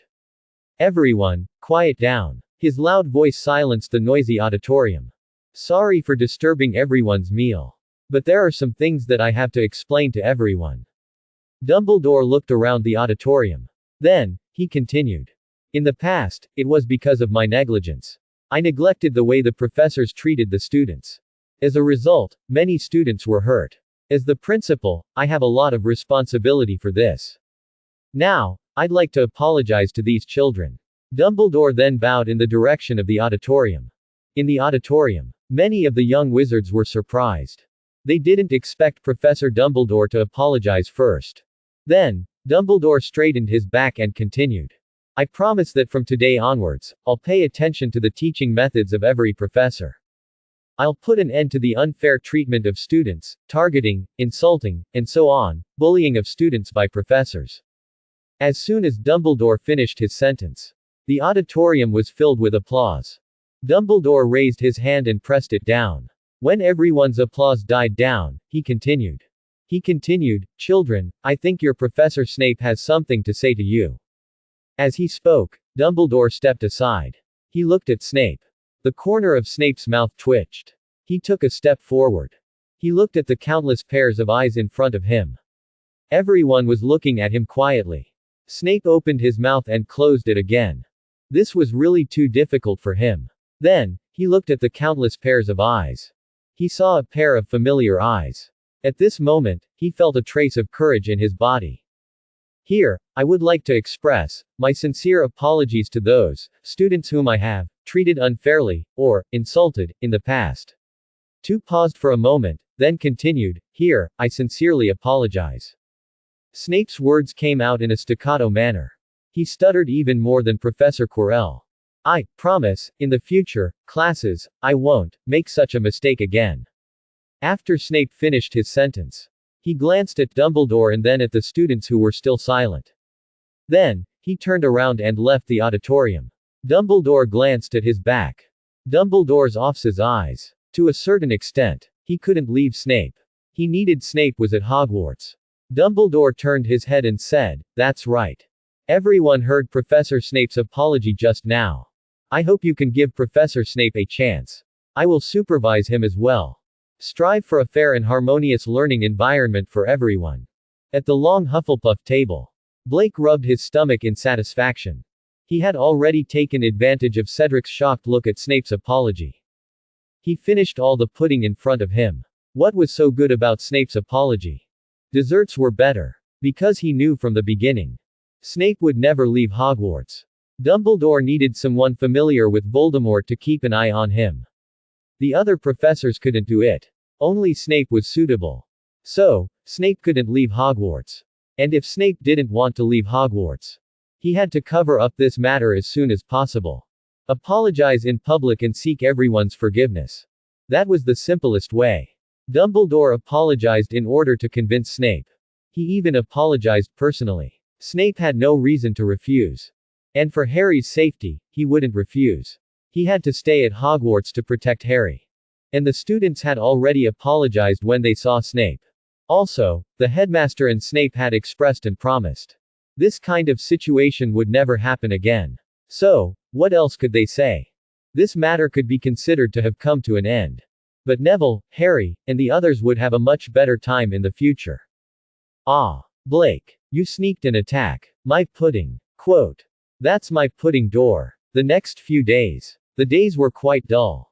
Except for one thing. That was, Dabao finally had enough experience to evolve. That night, Blake slipped out quietly again. He came to the cave where Big Bear lived. Big Bear now. Maybe it was because of strengthening and adding points. His body seemed to be a little bigger than a few days ago. The brown hair all over his body was shiny and shiny. At first glance, one could tell that it was very nutritious. Hagrid had always thought so. This was because he fed it well. This made Big Bear grow so well. Of course, Blake didn't expose this point. Whoa whoa whoa. I've been a little bored recently. I want second bear. Quote. You want second bear? Then you have to find it yourself. Quote. Do you see the forest behind? There's a beautiful second bear in there. Blake put down a bucket of salmon and then pointed to the forbidden forest behind Big Bear. Whoa whoa whoa. I feel like you're fooling me. It's very dangerous inside. I feel like I'll be sending meat to others if I go in. Blake patted Big Bear's big head. Don't worry. From today onwards, you're a different bear. Do you know? Quote. Not an ordinary bear. After tonight, you can do whatever you want in the forbidden forest. Whoa whoa whoa. Really? Quote. Don't worry. Blake said and opened Big Bear's attribute panel. Brown bear, Big Bear. Assignable points. 0. Physical strength. 20. Strength. 25. Speed. 30. Endurance. 20. Attack. 21. Physical defense. 20. Magic defense. 91. Existing skills. Slap, Brutal Charge, Fatal Bite. Awakened Special. 527. Unique skill. Not activated, can be activated after evolution. Evolution magic power required for next evolution. 1982,000. Reset attribute points can be reset by spending evolution magic power. After these 3 days of strengthening, the extra 9 attribute points. They were all added to Big Bear's magic defense by Blake. As a result, his magic defense had dropped from 82 points to 91 points. His evolution mana had also reached 1,980 points. He only needed to strengthen it once more today. That would give him another 60 points of evolution magic power. In other words, he would soon surpass the 2,000 points threshold. He had reached the threshold of evolution. Big Bear could be said to be one of Blake's domesticated animals. The earliest to reach the evolution conditions. Therefore, this experience was very important to Blake. Then, are you ready? Big Bear. Quote. Because I don't know what will happen after you evolve. Blake asked before he made his move. Oh. For the beautiful bramble. Quote. Blake's mouth twitched. As expected of you, who. Blake stretched out his hand. He pressed down on Big Bear's body. Surging druid mana poured into Big Bear's body. After a while, Blake realized. Big Bear's body emitted a red light. It scratched its head with its claws. Oh. My head is itchy. Am I going to grow a brain? Quote. Blake didn't answer. He continued to pour druid's mana into it. 23. Blake found that his mana couldn't be poured in anymore. He let go of his hand in shock. He could have poured it in for a while. But now he couldn't pour it in. It was like Big Bear's body was full. Blake let go of his hand. He looked at Big Bear's attribute panel. Then he saw. The evolution magic power had reached 2,000 points. Blake suddenly understood. This was the limit. So he could have poured in 60 points of evolution magic power. Now, he could only inject 20 points before he couldn't inject any more. Oh. I feel hot all over. Quote. Blake looked at the attribute panel. Awakened special skills. Not activated, can be activated after evolution. Evolution magic power required for the next level of evolution. 2000. Reset attribute points, can spend evolution magic power to reset. Evolution. Then he saw a button at the bottom. It said evolution. Seeing Big Bear getting more and more uncomfortable, Blake didn't hesitate. He clicked on it directly. Ding. Evolving magical animal. Quote. Ding. Evolution successful. Quote. The rich red light reflected the entire bear cave. Fortunately, to be on the safe side, Blake began to evolve in Big Bear's bear den. And he had blocked the entrance of the cave. He even used a spell to isolate the sound inside. So even though the red light was dazzling, it couldn't shine out. It couldn't alarm anyone. Then, the rich red light turned into a red mist. The mist slowly wrapped around Big Bear's entire body. Then the mist gradually converged and was sucked into Big Bear's body. Then, a thick layer of red cocoon appeared around Big Bear. Blake paid attention to Big Bear's attribute panel. He saw that the numbers on the panel were also twisting crazily. It seemed to be changing too fast. It caused a visual error. Finally, the attribute panel stopped. Then all the numbers on it. They all turned into question marks. Crack. The red cocoon made a cracking sound. Then a red bear paw stretched out of the cocoon. When Big Bear climbed out of the red cocoon, the question marks on the attribute panel turned into numbers again. Fire Bear, Big Bear. Assignable points, 3. Physical strength, 100. Power, 250. Speed, 110. Endurance, 120. Ix, 179. Physical defense, 200. Magic defense, 500. Existing skills, slap, brutal charge, fatal bite. Awakened special skills, fire magic, lightning speed. Evolution magic power required for the next level of evolution, potential exhausted, unable to evolve. Existing evolution magic power, 0. Reset attribute points, can spend evolution magic power to reset. Blake glanced at the panel. He couldn't help but suck in a breath of cold air. After evolving from an ordinary bear to a magical animal, all the attributes that were originally only in 2 digits, they all reached 3 digits. And the magic defense that he had previously focused on. The bonus was particularly terrifying. Although this panel was not as good as the Ice Phoenix. But the magic defense was already as high as the Ice Phoenix. Both were 500. And its speed had reached an astonishing 100. Even the Phoenix's speed was only 550.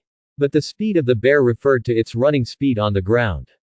Blake noticed that it had a special skill called lightning speed. This skill could only be activated once a day. And after it was activated, within 1 minute, Zhongyi had already finished the test. It could get a 5-fold speed bonus. In other words, within a minute, its speed would reach a terrifying 500 points. It was only 50 points lower than the Phoenix. Overall, it's pretty good, Blake said with satisfaction. He added the 3 attribute points he had earned today to his attack power. 500 points of magic defense was enough for the time being. It was time to add some other attribute points appropriately. Phew. Blake took a step back and just dodged a large ball of fire that Big Bear spat out. Whoa, whoa, whoa. Sorry, I just burped, I feel like I'm full of energy now. Quote. Whoa, whoa, whoa. You're right, I've become more handsome and stronger now. I can indeed find the beautiful second bear by myself. Quote. Blake nodded. Now Big Bear's ability was already very strong. It could indeed enter and exit the Forbidden Forest freely. Unfortunately, it was only an ordinary energy transformation after all. Now its potential had been exhausted. There was no way to evolve again. But even so, Blake didn't think that many magical animals could do better than the current Big Bear. Blake firmly remembered all the experimental data in his mind. Whoa, whoa, whoa. I want to go to the Forbidden Forest. Quote. Go, you can live in the Forbidden Forest now. You don't need to come back here. Whoa, whoa, whoa. Okay, you can summon me whenever you need me. Quote. Seeing Big Bear's fiery figure disappear into the depths of the Forbidden Forest, Blake turned and walked towards Hagrid's cabin. In order to avoid Hagrid's suspicion. Therefore, he planned to tell Hagrid that he had released Big Bear into the forest. After all, it was originally an ordinary bear, but in the blink of an eye, it had become a magical animal. Blake didn't know how to explain it. The next day, when Blake finished his class for the day, after participating in the routine Quidditch training, once again, he came to the room of all requests. It had been 72 hours since the last time he took the Spirit Blessing Potion. In other words, he could finally open the Supreme Treasure Chest. He took out the Advanced Spirit Blessing Potion. Then he poured a drop into his mouth. In the blink of an eye, that mysterious feeling appeared again. What a wonderful feeling. Then, I hope I can get a reward that I can use right now. Yes, it was a reward that could be used right now. It was the ancient magic that he had obtained from the Supreme Treasure Chest. Although he was very strong. But that was only in theory. Because Blake hadn't used it yet. After all, when no one was causing trouble, Hogwarts was still considered safe. There was basically no chance to use it. So Blake hoped that this time he could get something or a skill that could be used right now. Or else, if he just put it aside. To be honest, it was still quite wasteful. Blake did not waste any time. He directly opened the system space. He looked at the supreme treasure chest that was emitting a bright light. System. Open the supreme treasure chest for me. Quote. Ding. Opening the supreme treasure chest for the host. Quote. Ding. Congratulations to the host for obtaining an ordinary Pokeball blueprint. Quote. Blake picked up the advanced spirit blessing potion that he had just drunk. He looked at the potion. He wondered if he had drunk the wrong potion. Or maybe this advanced spirit blessing potion had expired. What the hell is an ordinary Pokeball? I want to see the item description. An ordinary Pokeball blueprint. If you gather enough materials, you can create an ordinary Pokeball. As long as you have enough materials, you can duplicate it. This Pokeball has very few functions, and its effects are ordinary. Opening this thing, the host can be considered to have suffered a huge loss. First function, you can ignore the will of any magical animal and forcefully tame it.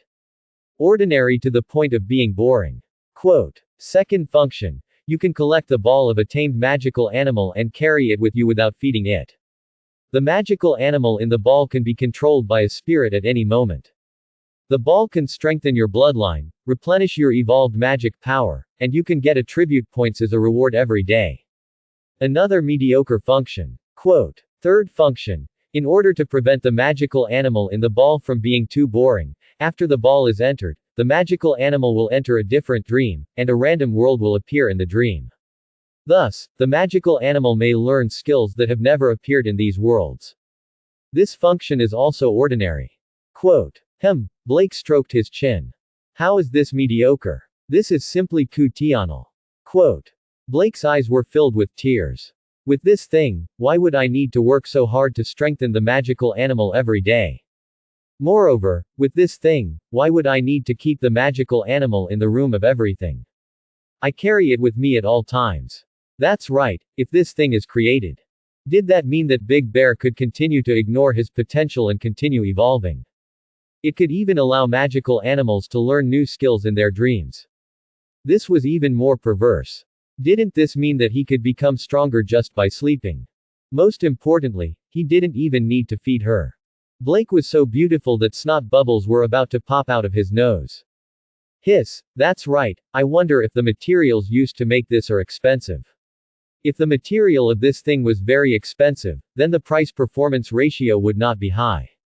But Blake was soon beaming with joy. Although there were many materials used in the manufacturing process. But it wasn't expensive at all. This kind of mediocre Pokeball seemed to be the only mediocre item that was mediocre. Blake glanced at the materials written in the system panel. Although these materials were not expensive, they had to be gathered in a short period of time. It was still somewhat difficult. After all, he was only a small magus, and there were many things that were not easy to buy. Looking for Dumbledore. Forget it, it's too troublesome to explain. Blake took out a notebook from his pocket. Then he wrote, I want some materials to practice alchemy. After a while, the words disappeared. A new line of words appeared. Materials for alchemy. Dumbledore, that old guy, is not even willing to give you materials for alchemy. Quote. No, it's something that I want to make. It might not be convenient for him to see. Not convenient for him to see. Okay. Ask Baker to give me the list. Quote. I'll get it all for you within a day. Power doesn't distinguish between good and evil, and so does alchemy items. I won't be as confused as Dumbledore. Quote. To avoid the owl being intercepted. I'll ask Gucci to send it to you directly. How many sets of materials do you need? 2 or 3 sets will do. Blake closed the notebook. There was no choice. Many of these materials could only be obtained by Grindelwald. Now, he was eager to make a Pokeball to see the effect. If the Pokeball really had these functions, then perhaps the Ice Phoenix's evolution would not need to wait 4 to 5 years. Blake looked at the blueprint of the Pokeball. His heart was itching. It was a pity that the materials were temporarily insufficient. But, if the materials were sufficient, He could synthesize it directly in the system. Or did he need to do it himself? Blake turned on the synthesis system. Then he saw the blueprint of the Pokeball in the synthesis system. This meant that the Pokeball could be synthesized directly in the synthesis system. The system prompt suddenly sounded. Ding. The equipment or items synthesized by the system are guaranteed to be of normal quality. Quote. Ding. If the host is it himself, there is a chance to get higher quality equipment or items, but there is also a chance that the creation will fail or a low quality product. Blake touched his chin. So that's how it is. In other words, the system's synthesis could guarantee the minimum. But if he wanted to gamble on high quality equipment and items, then he had to do it himself. It seemed that alchemy and the like still needed to continue to improve. Who didn't want to have a full set of golden legendary equipment in the future? Of course, at this stage, it was impossible to create the best golden legendary equipment. Then the system would guarantee the minimum for the time being.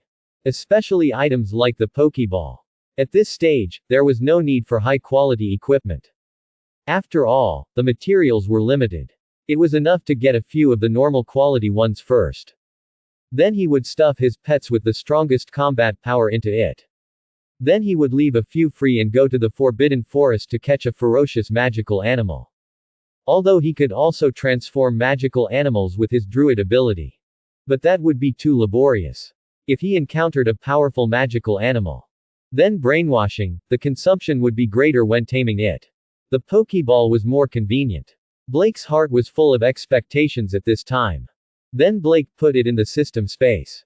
The treasure chests that he had accumulated these days were all synthesized. He got 2 golden treasure chests. Then Blake directly opened the 2 golden treasure chests.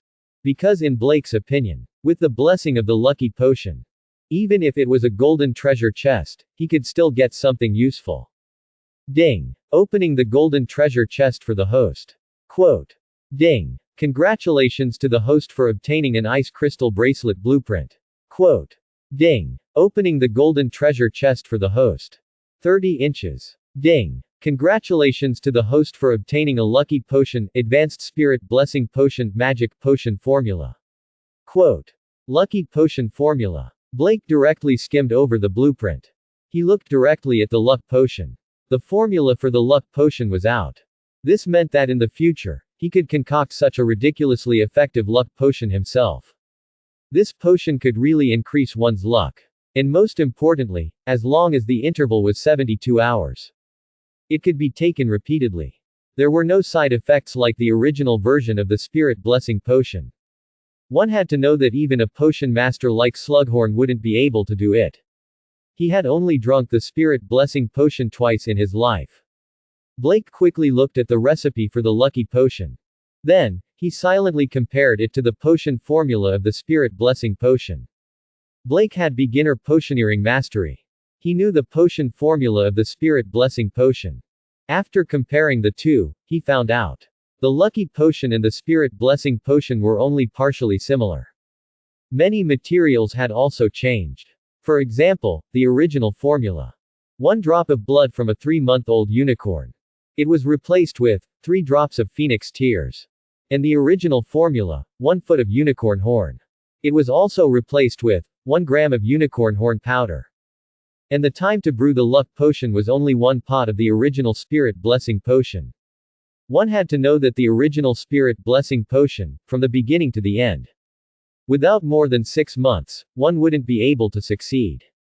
If any of the steps were wrong, then these 6 months would be in vain. But the luck potion only needed 3 months. Although 3 months was also a long time. But compared to its ridiculously effective potion, 3 months was nothing at all. He just needed to prepare a little more materials at the beginning. Then, he would boil several pots at the same time. In the end, even if he failed a few pots, the output was also very good. Among so many materials, the most difficult one to obtain was the phoenix tears. Blake could really get as much as he wanted. If he couldn't bear to see Ching-Nu shed tears, he could even catch Fox and pull it out. Fox was so close to him, so he shouldn't refuse his request. Hey, hey, hey. After a long time, Yi Kelly wiped the saliva from the corner of his mouth. Then, He looked at the previous ordinary ice crystal bracelet blueprint. After wearing it, it will be warm in winter and cool in summer. You can freely change the shape of the bracelet. Increase the magical power reserve and the speed of magical power recovery. Increase the power of the spell. You can actively open a magic shield to block most magical and physical attacks. Overall, the attributes of this equipment were really good. After drinking the luck potion, he opened the treasure chest. Sure enough, he could get good things. Blake looked at the material of the bracelet. Then, he happened to find that he just had enough materials to make several. Blake thought for a while. He didn't use the system's synthesis function to directly synthesize. Because the highest quality was only normal. If he made it himself. According to his current state of drinking the luck potion. In addition, his current alchemy level was already not weak. It could be said that high-quality equipment was almost 100%. Blake immediately took out the materials and was ready to start. Suddenly, Blake took out the mithril from the materials. He put it aside. This was originally the main material of the bracelet. It seemed that the luck potion had just given him a little hint. Now, there was a better material than mithril. Blake looked at Qing Nu, who was looking at him curiously. Good. Can you give me one of your feathers? Quote. Blake got what he wanted. He divided the feather, which was still emitting cold air, into 3 parts. Then, he began his own refining. This was the first alchemy operation he had done since he started learning alchemy. Although his movements were still a little rusty. But with the blessing of the luck potion, Blake's movements could still be said to be smooth. Soon, 3 exquisite blue bracelets appeared in front of him. In terms of quality, the system's evaluation was all of the best quality. Therefore, all of its attribute bonuses were also the highest. Blake picked one up. It was cold and light to the touch. After all, the main material had been changed from mithril to ice phoenix feathers. Then, Blake took off the watch on his wrist. Then he put the bracelet on his wrist. The bracelet automatically put on. Blake reached out and pressed on the bracelet. In the next second, the bracelet automatically turned into the shape of a watch. And the bracelet turned into a watch could tell the time like a normal watch. Blake felt the buff from the equipment. Then, he raised his hand. A transparent shield was released from the bracelet. Blake knocked on the shield in front of him. The defense was not bad. He retracted his hand and put away the shield. This is indeed a good equipment. As expected of you. Qing Nu. Even the feathers are so strong. Quote. Chirp. Qing Nu raised her head proudly. Once again, she was lost under Blake's sweet words. Dumbledore's office. Blake took out a letter. He placed it on Dumbledore's desk. Professor, can you help me pass this letter to your friend? The friend who asked you to bring me a manuscript. Dumbledore looked at the letter on the desk. He asked curiously. Is it because the manuscript is too difficult, so you? That's not it. It's just that when I read the previous content, I had some new ideas. That's why I wrote these ideas down. I wanted to know if these ideas would work and if I was wrong. Dumbledore smiled. Actually, I have some understanding of alchemy. Maybe I can help you. Blake nodded. I wanted to ask you, but I thought about how busy you are, so. Dumbledore shook his head. I have a lot of time for you, Blake. Blake looked touched. Then, he took out a piece of parchment from his pocket. My questions and new ideas are all at the top, but. Dumbledore looked at the parchment with great interest. So you've prepared for this. He took the parchment from Blake and began to read. If it was possible. He didn't want to disturb his old friend. After all, his old friend was very old now. But Blake's problem shouldn't be too difficult. He should be able to solve it. He didn't need to. Dumbledore put away his previous thoughts. He thought that with his own skill level, he could easily solve Blake's problem. It's just that. Although he was very accomplished in alchemy, he wasn't as well-rounded as Nico Lamore. New ideas and questions raised by Blake. He actually couldn't understand some parts of it. It wasn't that Dumbledore's alchemy skills were lacking. Instead, it was because the knowledge on the paper just happened to touch on his blind spot. They were all parts that he hadn't dabbled in. So, this was a little awkward. He had just boasted that he would help Blake solve the problem. Blake didn't do it on purpose. This was because he had started reading alchemy books. The ones written by Dumbledore. If there were any problems, it would have been Bridori. Therefore, he had no doubts about Dumbledore's alchemy knowledge. So now, he felt that he had new ideas and new directions to ask. Dumbledore was the only thing left that wasn't touched upon. Dumbledore sighed. I didn't expect your alchemy to have progressed to such an extent. You know everything that I know. You also know a lot of things that I don't know. It's true that I can't solve your problems. So, you still have to send this letter. Dang. Dumbledore helplessly put the parchment back on the table. Ding. Detected emotions of shock and relief. Ding. Congratulations to the host for obtaining a gold treasure chest. Professor, you're too humble. Blake said with a smile.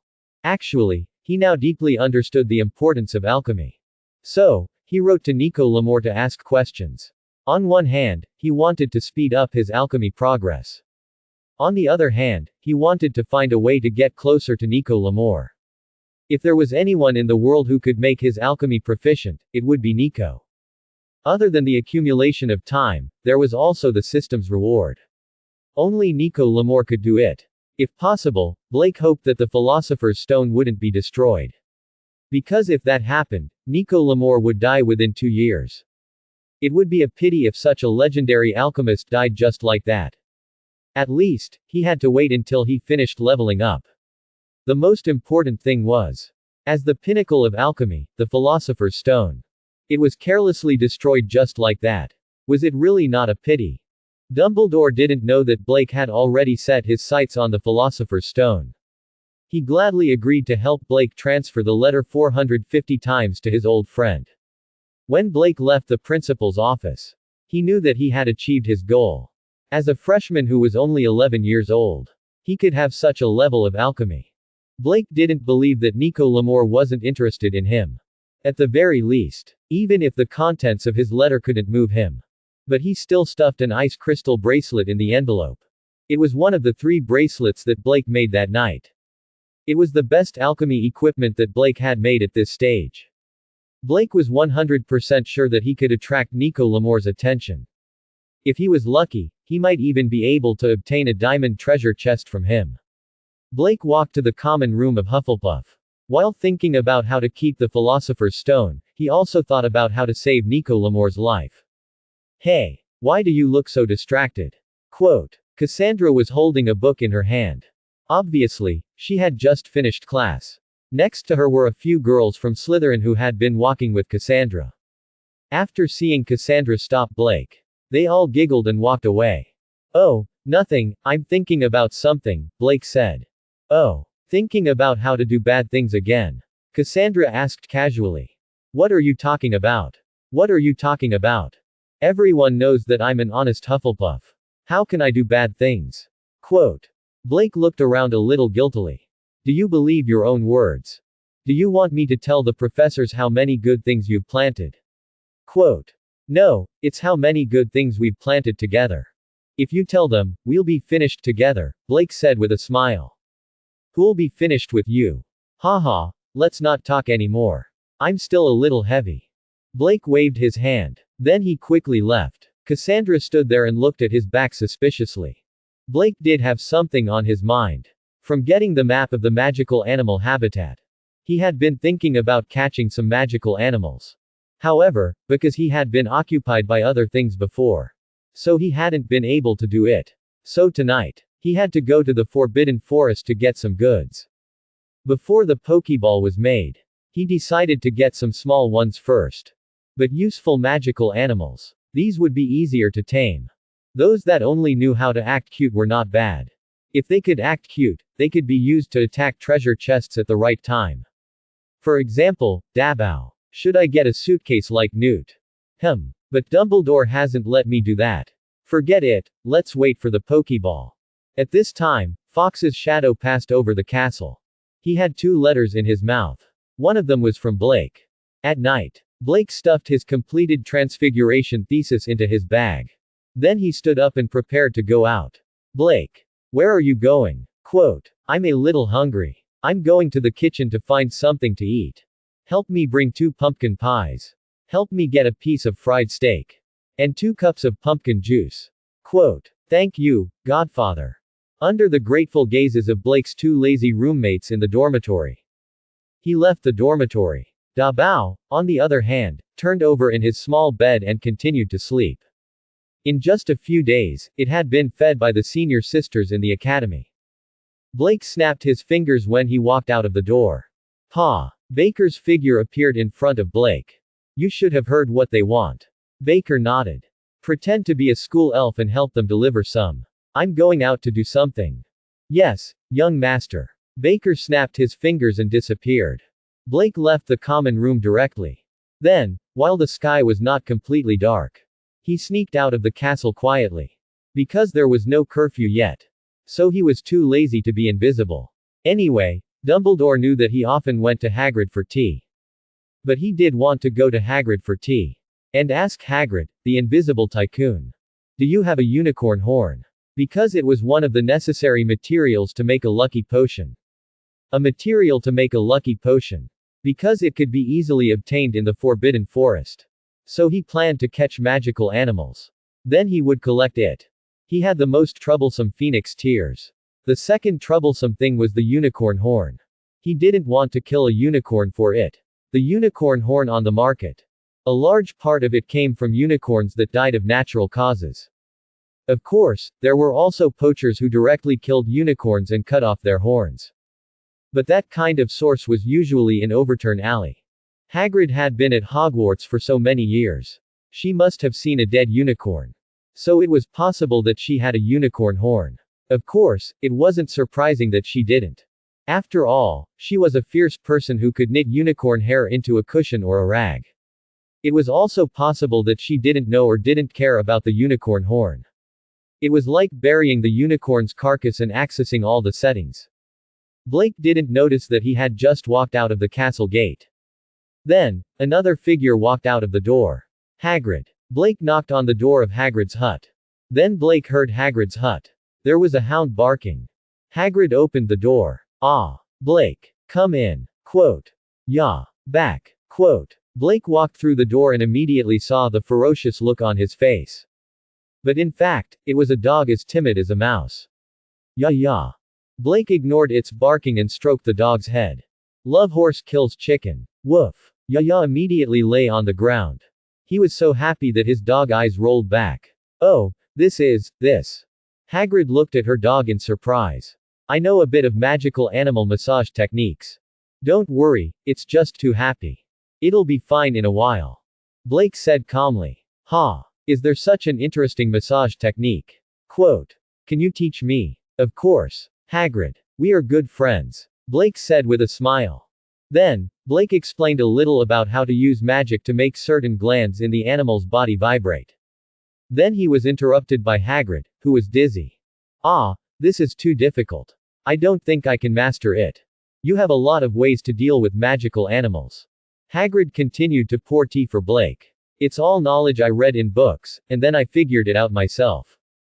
Blake replied. At this time, Ya finally got up. It obediently lay in front of Blake. Its tail was wagging like an electric fan. It seems that Ya likes you very much. Blake smiled and rubbed the dog's head. What a joke, there is no small animal that can't be confused under my trick. Even Voldemort and Quirrell, cough cough cough. Woof woof woof. Ya suddenly stood up. It barked at the window. Who is outside? Hagrid stood up and went to open the door. Oh, Cassandra, are you with Blake? Yes, she walked a little slowly. I came first. Blake looked at Cassandra, who was embarrassed, and helped her out. Oh, I see, then come in. Cassandra blushed as she took the large teacup from Hagrid and sipped. Blake felt that this teacup could be used as a washbasin for her. Cassandra noticed the smile on Blake's face. She couldn't help but roll her eyes at him. Blake and Cassandra didn't sit for long. They were sent out by Hagrid. Because in a while, the castle would have a curfew. If they went back at that time, it would be considered a night trip. It would be bad if they were caught by Filch. Blake waved goodbye to Hagrid. He didn't get the unicorn horns from Hagrid. Because he was indeed as Blake guessed. He buried those dead unicorns, and didn't take off their horns. Of course, Blake didn't want to dig up graves. Because too much time had passed. The horns on the unicorn corpses. If they weren't treated and protected. In the end, they would slowly lose their efficacy. But Blake wasn't in a hurry. Because he originally wanted to gain the trust of the unicorns in the Forbidden Forest. He wanted to see if he could trick 2 unicorns to follow him. While he was at it, he could trick 1 or 2 unicorn horns or something. In any case, the horns of unicorns could be removed while they were still alive. Because unicorn horns were like human fingernails, they could be regenerated. It was just that no one could gain their trust. In the worst case scenario, it didn't matter if he couldn't gain their trust. Then he could just subdue them with the Pokeball. Of course, he could also buy it directly on the market. The unicorn horn on the market was a 2-day gold coin. For Blake, it was just a small amount of money. In other words, the horn of a unicorn. It was just one of the many goods that Blake planned to bring into the Forbidden Forest. Blake glanced at Cassandra. You followed me out. Cassandra turned her head to the other side. I didn't follow you out. Can't I visit Hagrid? Of course you can. Blake didn't expose her thoughts. I'll send you back. Blake walked towards the castle. Hey, you really just want to ask Hagrid if she has unicorn horns? Quote. Well, yes. I want to brew some elixir of blessings, Blake said casually. Elixir of blessings. Cassandra looked at him speechlessly. That's content that only 6th graders start to learn, right? Blake smiled. It might be a little early for you, but for me, it's just right. Cassandra looked at the smug Blake and gritted her teeth. So what if he was talented? They could do whatever they wanted just because they were talented. You're already so powerful. Why are you still at Hogwarts? Cassandra grumbled. This guy was too much of a blow to him. If I don't come to Hogwarts, my old man won't allow me to go anywhere else. Cassandra knew he was talking about Dumbledore. But she could understand. Such a talented child. Of course, it was most reassuring to have him nurture under his nose. Cassandra silently followed behind Blake. They were about to reach the castle gate. Cassandra suddenly stopped. Something's wrong. What's wrong? What's wrong? Blake smiled and turned around. You didn't just go to Hagrid's place for tea, did you? If I hadn't followed you out, would you have been transferred to the prison? Cassandra stared at Blake and said. Blake nodded. Yeah, that's right. After I send you back, I'll go to the Forbidden Forest. Quote. Cassandra looked at Blake in shock. Didn't this guy avoid people when he did bad things? She thought he would quibble a little. Is there a problem? You don't have to worry about my safety. I went in and came out. Blake said with a smile. He didn't mean to hide it from Cassandra at all. Compared to the large pile of forbidden plants in the Ask for Anything house. Going to the Forbidden Forest was child's play. Since Cassandra even knew about the Ask for Anything house. Then there was no need to hide it from her. Of course, Blake did this because he wanted to get a treasure chest when he was caught off guard. Recently, everyone was a little numb. Under the premise that they didn't cause any big trouble. It was difficult to get a high-quality treasure chest. So Blake had to make a decision. He would wait for a while before doing something big. It was a little too intense now. Everyone's emotions were no longer fluctuating. For example, the previous Phoenix incident. Blake had seen such a scene with his own eyes. Little Wizard A. Wow. Who is it? So awesome. He actually raised a phoenix. Quote. Little Wizard B. Blake. Little Wizard A. Oh, him. Then it's okay. Let's eat, let's eat. Just as the mood rose. The system didn't even have time to recognize it. Then, his emotions went down. Where was the treasure chest? It was very depressing. Blake admitted that he was going to the Forbidden Forest without warning. As expected, Cassandra contributed a silver treasure chest. Blake said with satisfaction, let's go, I'll send you back to the Slytherin common room. Cassandra gritted her teeth. I also want to go to the Forbidden Forest to take a look.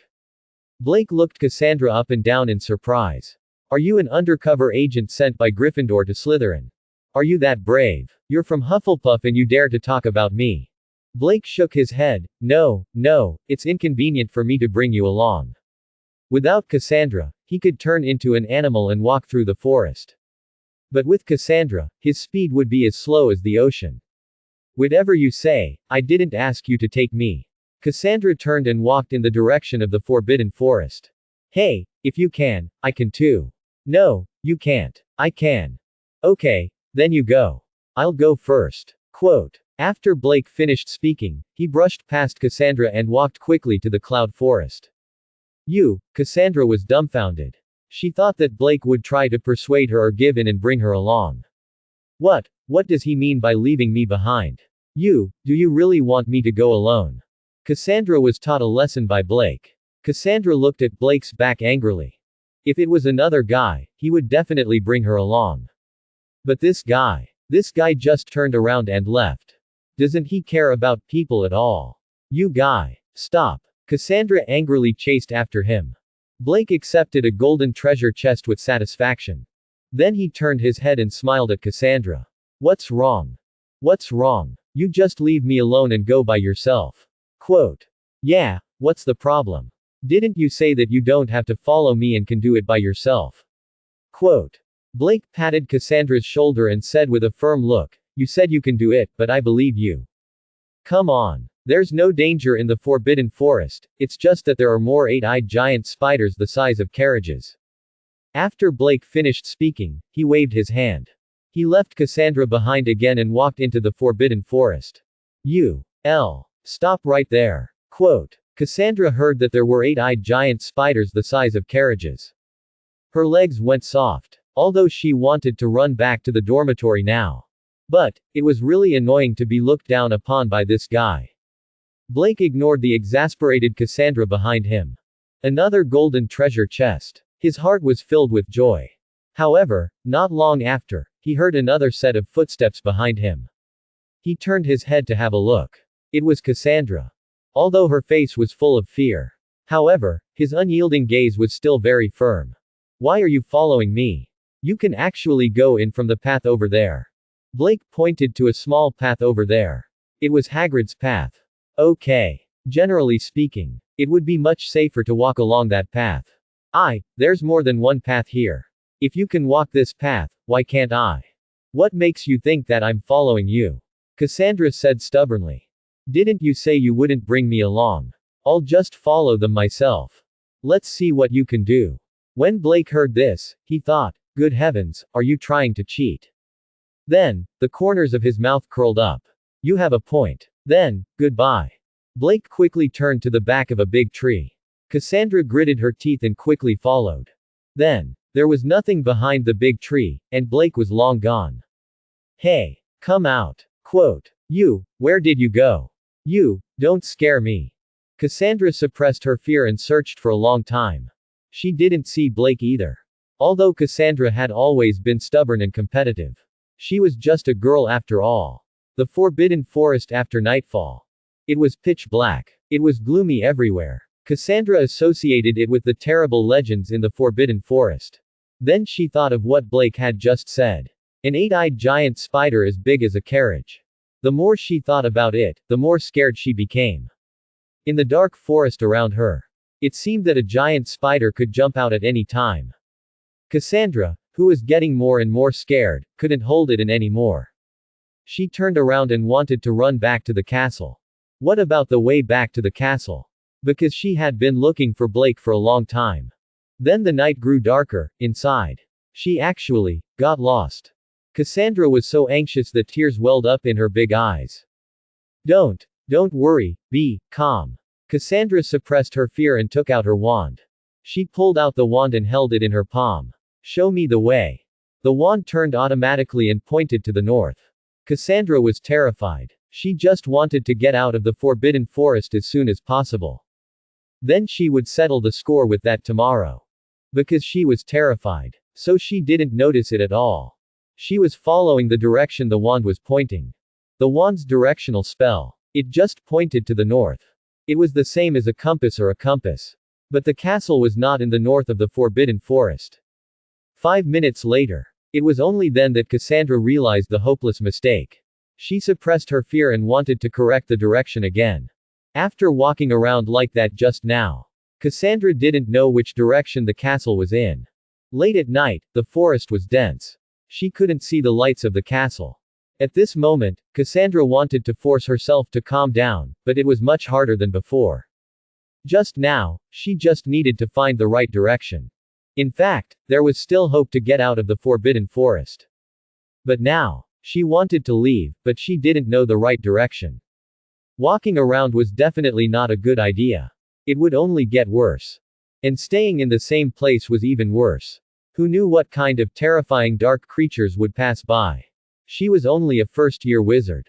Although she knew a little bit of offensive spells against those evil dark creatures. Could she really beat them? Just as Cassandra was about to look at her watch and walk back. Then, when she was about to choose a new direction. In the quiet forest, there was suddenly a rustling sound. At this time, there was a sound in the forest that sounded like something crossing the branches. It was undoubtedly even more terrifying. Cassandra raised her wand in fear. She used the wand's illumination spell to look around nervously with the faint light. Rustle, rustle, rustle. The unknown sound sounded again. Cassandra felt that she was about to be scared to death. Humans' fear always came from the unknown. If a monster jumped out at this time, maybe Cassandra wouldn't be as scared as she was now. Da, da, da. After the rustling sound passed, there was a strange sound of hooves. It was as if a horse was passing by. But, how could there be horses in the forbidden forest? Cassandra noticed that the horses were galloping around her. Suddenly, he ran straight in front of her. Cassandra's heart jumped to her throat. This thing is coming for me. Cassandra raised her wand. The strongest spell 997 that he had mastered was already brewing on his wand. I'll kill you. Slash. Dazzling lightning struck forward from her wand. Sue. In the next second, the lightning bolt seemed to have been bounced to the other side by something. A large pile of sawdust fell from a nearby tree. He watched as his spell fell through. Cassandra stared hopelessly ahead. The sound of horse hooves was getting closer and closer. Swish. Just when Cassandra was in despair, the thicket was suddenly pushed aside. Then, a snow-white horse rushed out.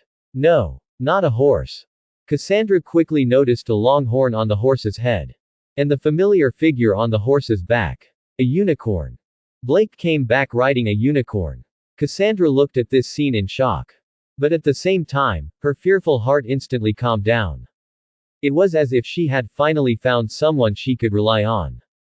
Blake rode his unicorn slowly towards Cassandra. He was holding his wand in his hand. His face was full of lingering fear. Why did you attack me with a spell? I was almost killed by you. Quote. Hearing Blake's complaints, Cassandra was angry and aggrieved. Why didn't I kill you? Quote. Where did you go just now? You don't know how scared I was. Blake scratched his head. Didn't you say that you could do it yourself? Cassandra said angrily, then why didn't you bring me along when I asked you to? Blake spread out his hands. But, you didn't ask me to. I didn't ask you to. Cassandra was stunned. Yes, you didn't ask me to. If you asked me to bring you around the forbidden forest. Quote. Although I thought it was a little inconvenient, with our friendship. Then I'll definitely take you there. Quote. Blake began to help Cassandra recall. Just now, I said that it wasn't very convenient for me to bring you along. Then you said that you didn't need me to bring you along. Then I said that you couldn't do it alone. Then you insisted that you could do it. As your good friend, I chose to believe you at that time. Then, I went on my own. Isn't that what you wanted to do? Cassandra looked at Blake with a confused expression. It seemed that she really didn't ask him to bring her along. And it seemed that she really emphasized that she didn't need him. You. Cassandra looked at Blake for a long time with red eyes. Then, she burst into tears. To be honest, she had always been the strongest among her peers. Her parents also spoiled her very much. She had never cried since she was 5 years old. Now, she was actually crying because of this Blake. The key was that her situation just now seemed to be caused by her own choices. This caused Cassandra to want to blame Blake. She didn't know how to blame him. The more she thought about it, the more wrong she felt. And then, Blake had just looted Cassandra's treasure chests until they were flying. He had even dropped Cassandra's treasure chests to the limit today. But he really didn't expect that. A girl with such a personality like Cassandra would actually cry. Blake felt that he had indeed gone too far. He climbed down from the unicorn's back. He squatted in front of the crying Cassandra. Don't cry, how about I introduce you to a new friend? Cassandra sobbed and ignored Blake. Blake stretched out his hand. The unicorn strode briskly towards Blake. Her name is Karina. She's my new friend. Quote. Don't cry, I'll introduce her to you. Cassandra raised her head and glanced at him with her red eyes. Then, he saw the unicorn right in front of him. The unicorn Karina was looking curiously at the crying human cub in front of her. Cassandra looked at the beautiful creature in front of her. For a moment, she forgot her grievances. There was always this mysterious magic that calmed people's emotions by the unicorn's side. Karina, she's also my friend. Her name is Cassandra. I accidentally made her cry. Can you help me coax her? Karina understood Blake's words. She looked at Cassandra curiously. Then she used her cheek to rub Cassandra's shoulder. Then she called out softly. Cassandra forgot to cry. She reached out and gently stroked Karina's cheek. Okay, don't cry. I apologize to you. Tonight, Karina will take us to play in the Forbidden Forest. Blake stretched out his hand toward Cassandra. Cassandra held Blake's hand and was pulled up by Blake. Karina likes you, come, ride her. Is this, okay? Cassandra knew. A unicorn would not be easily ridden on its back. Don't worry, Karina is our friend. Cassandra still didn't dare to ride it. Karina lay down in front of Blake. Then Blake picked Cassandra up in his arms. Cassandra was shocked. She struggled with a red face. What are you doing? Let go of me.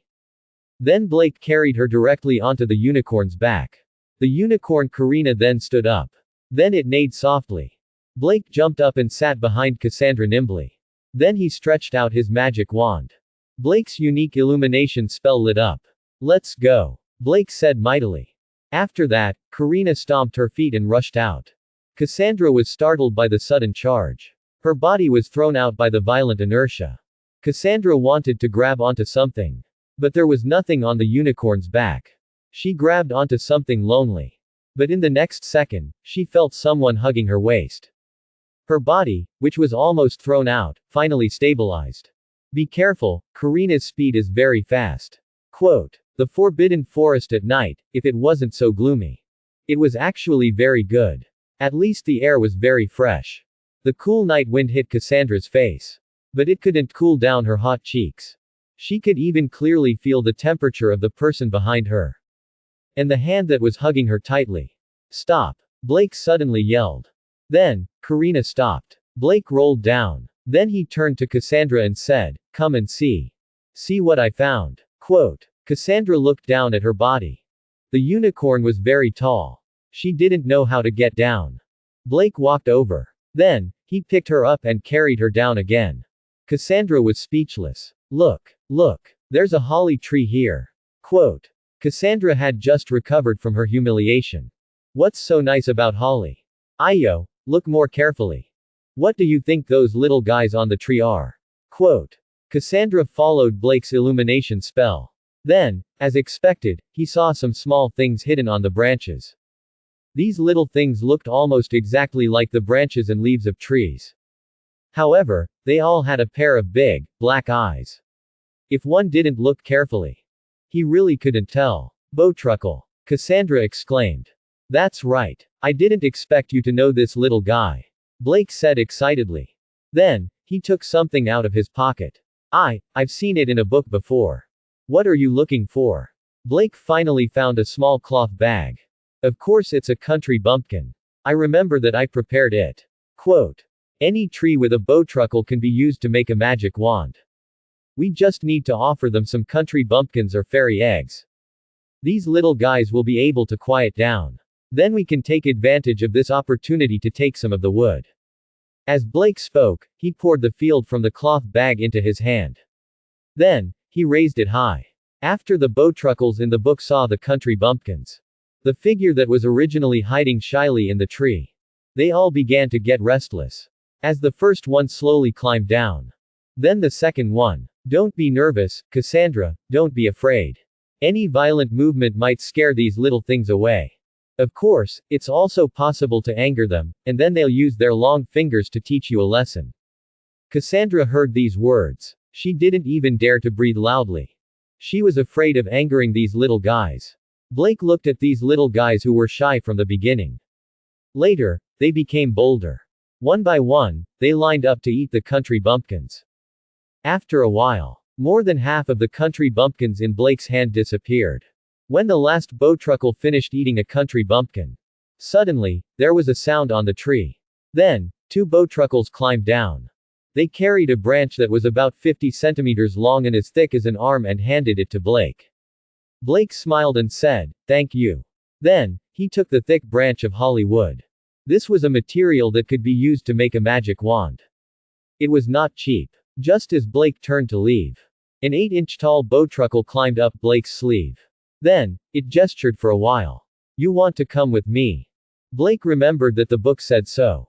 The taming of the bowtruckle was very special. If he contributed enough country bumpkins to them, he would be able to brush up a lot of favorability with them. If he was lucky, there would be one or two greedy ones who were willing to follow him. Blake nodded his head happily.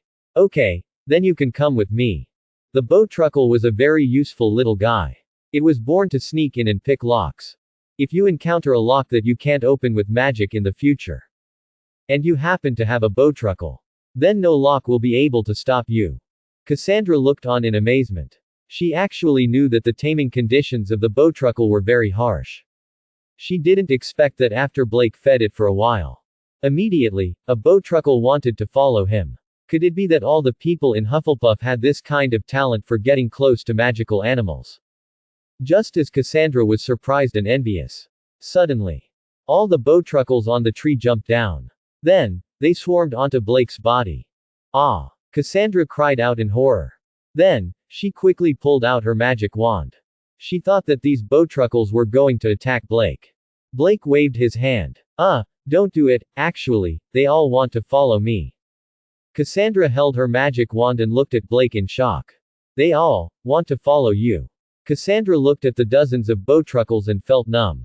Others could lure one and take it away. That was because they were extremely lucky. But Blake, all the bowtruckles on this tree wanted to follow him. "Oh, do you all really want to go with me? Then what about this holly tree?" Okay, I'll think of a way." Blake allowed the bowtruckles to put him on his body. He scratched his chin and then pulled out his magic wand. The silver magic wand waved gently. The holly tree turned into a tree man with a nose and eyes.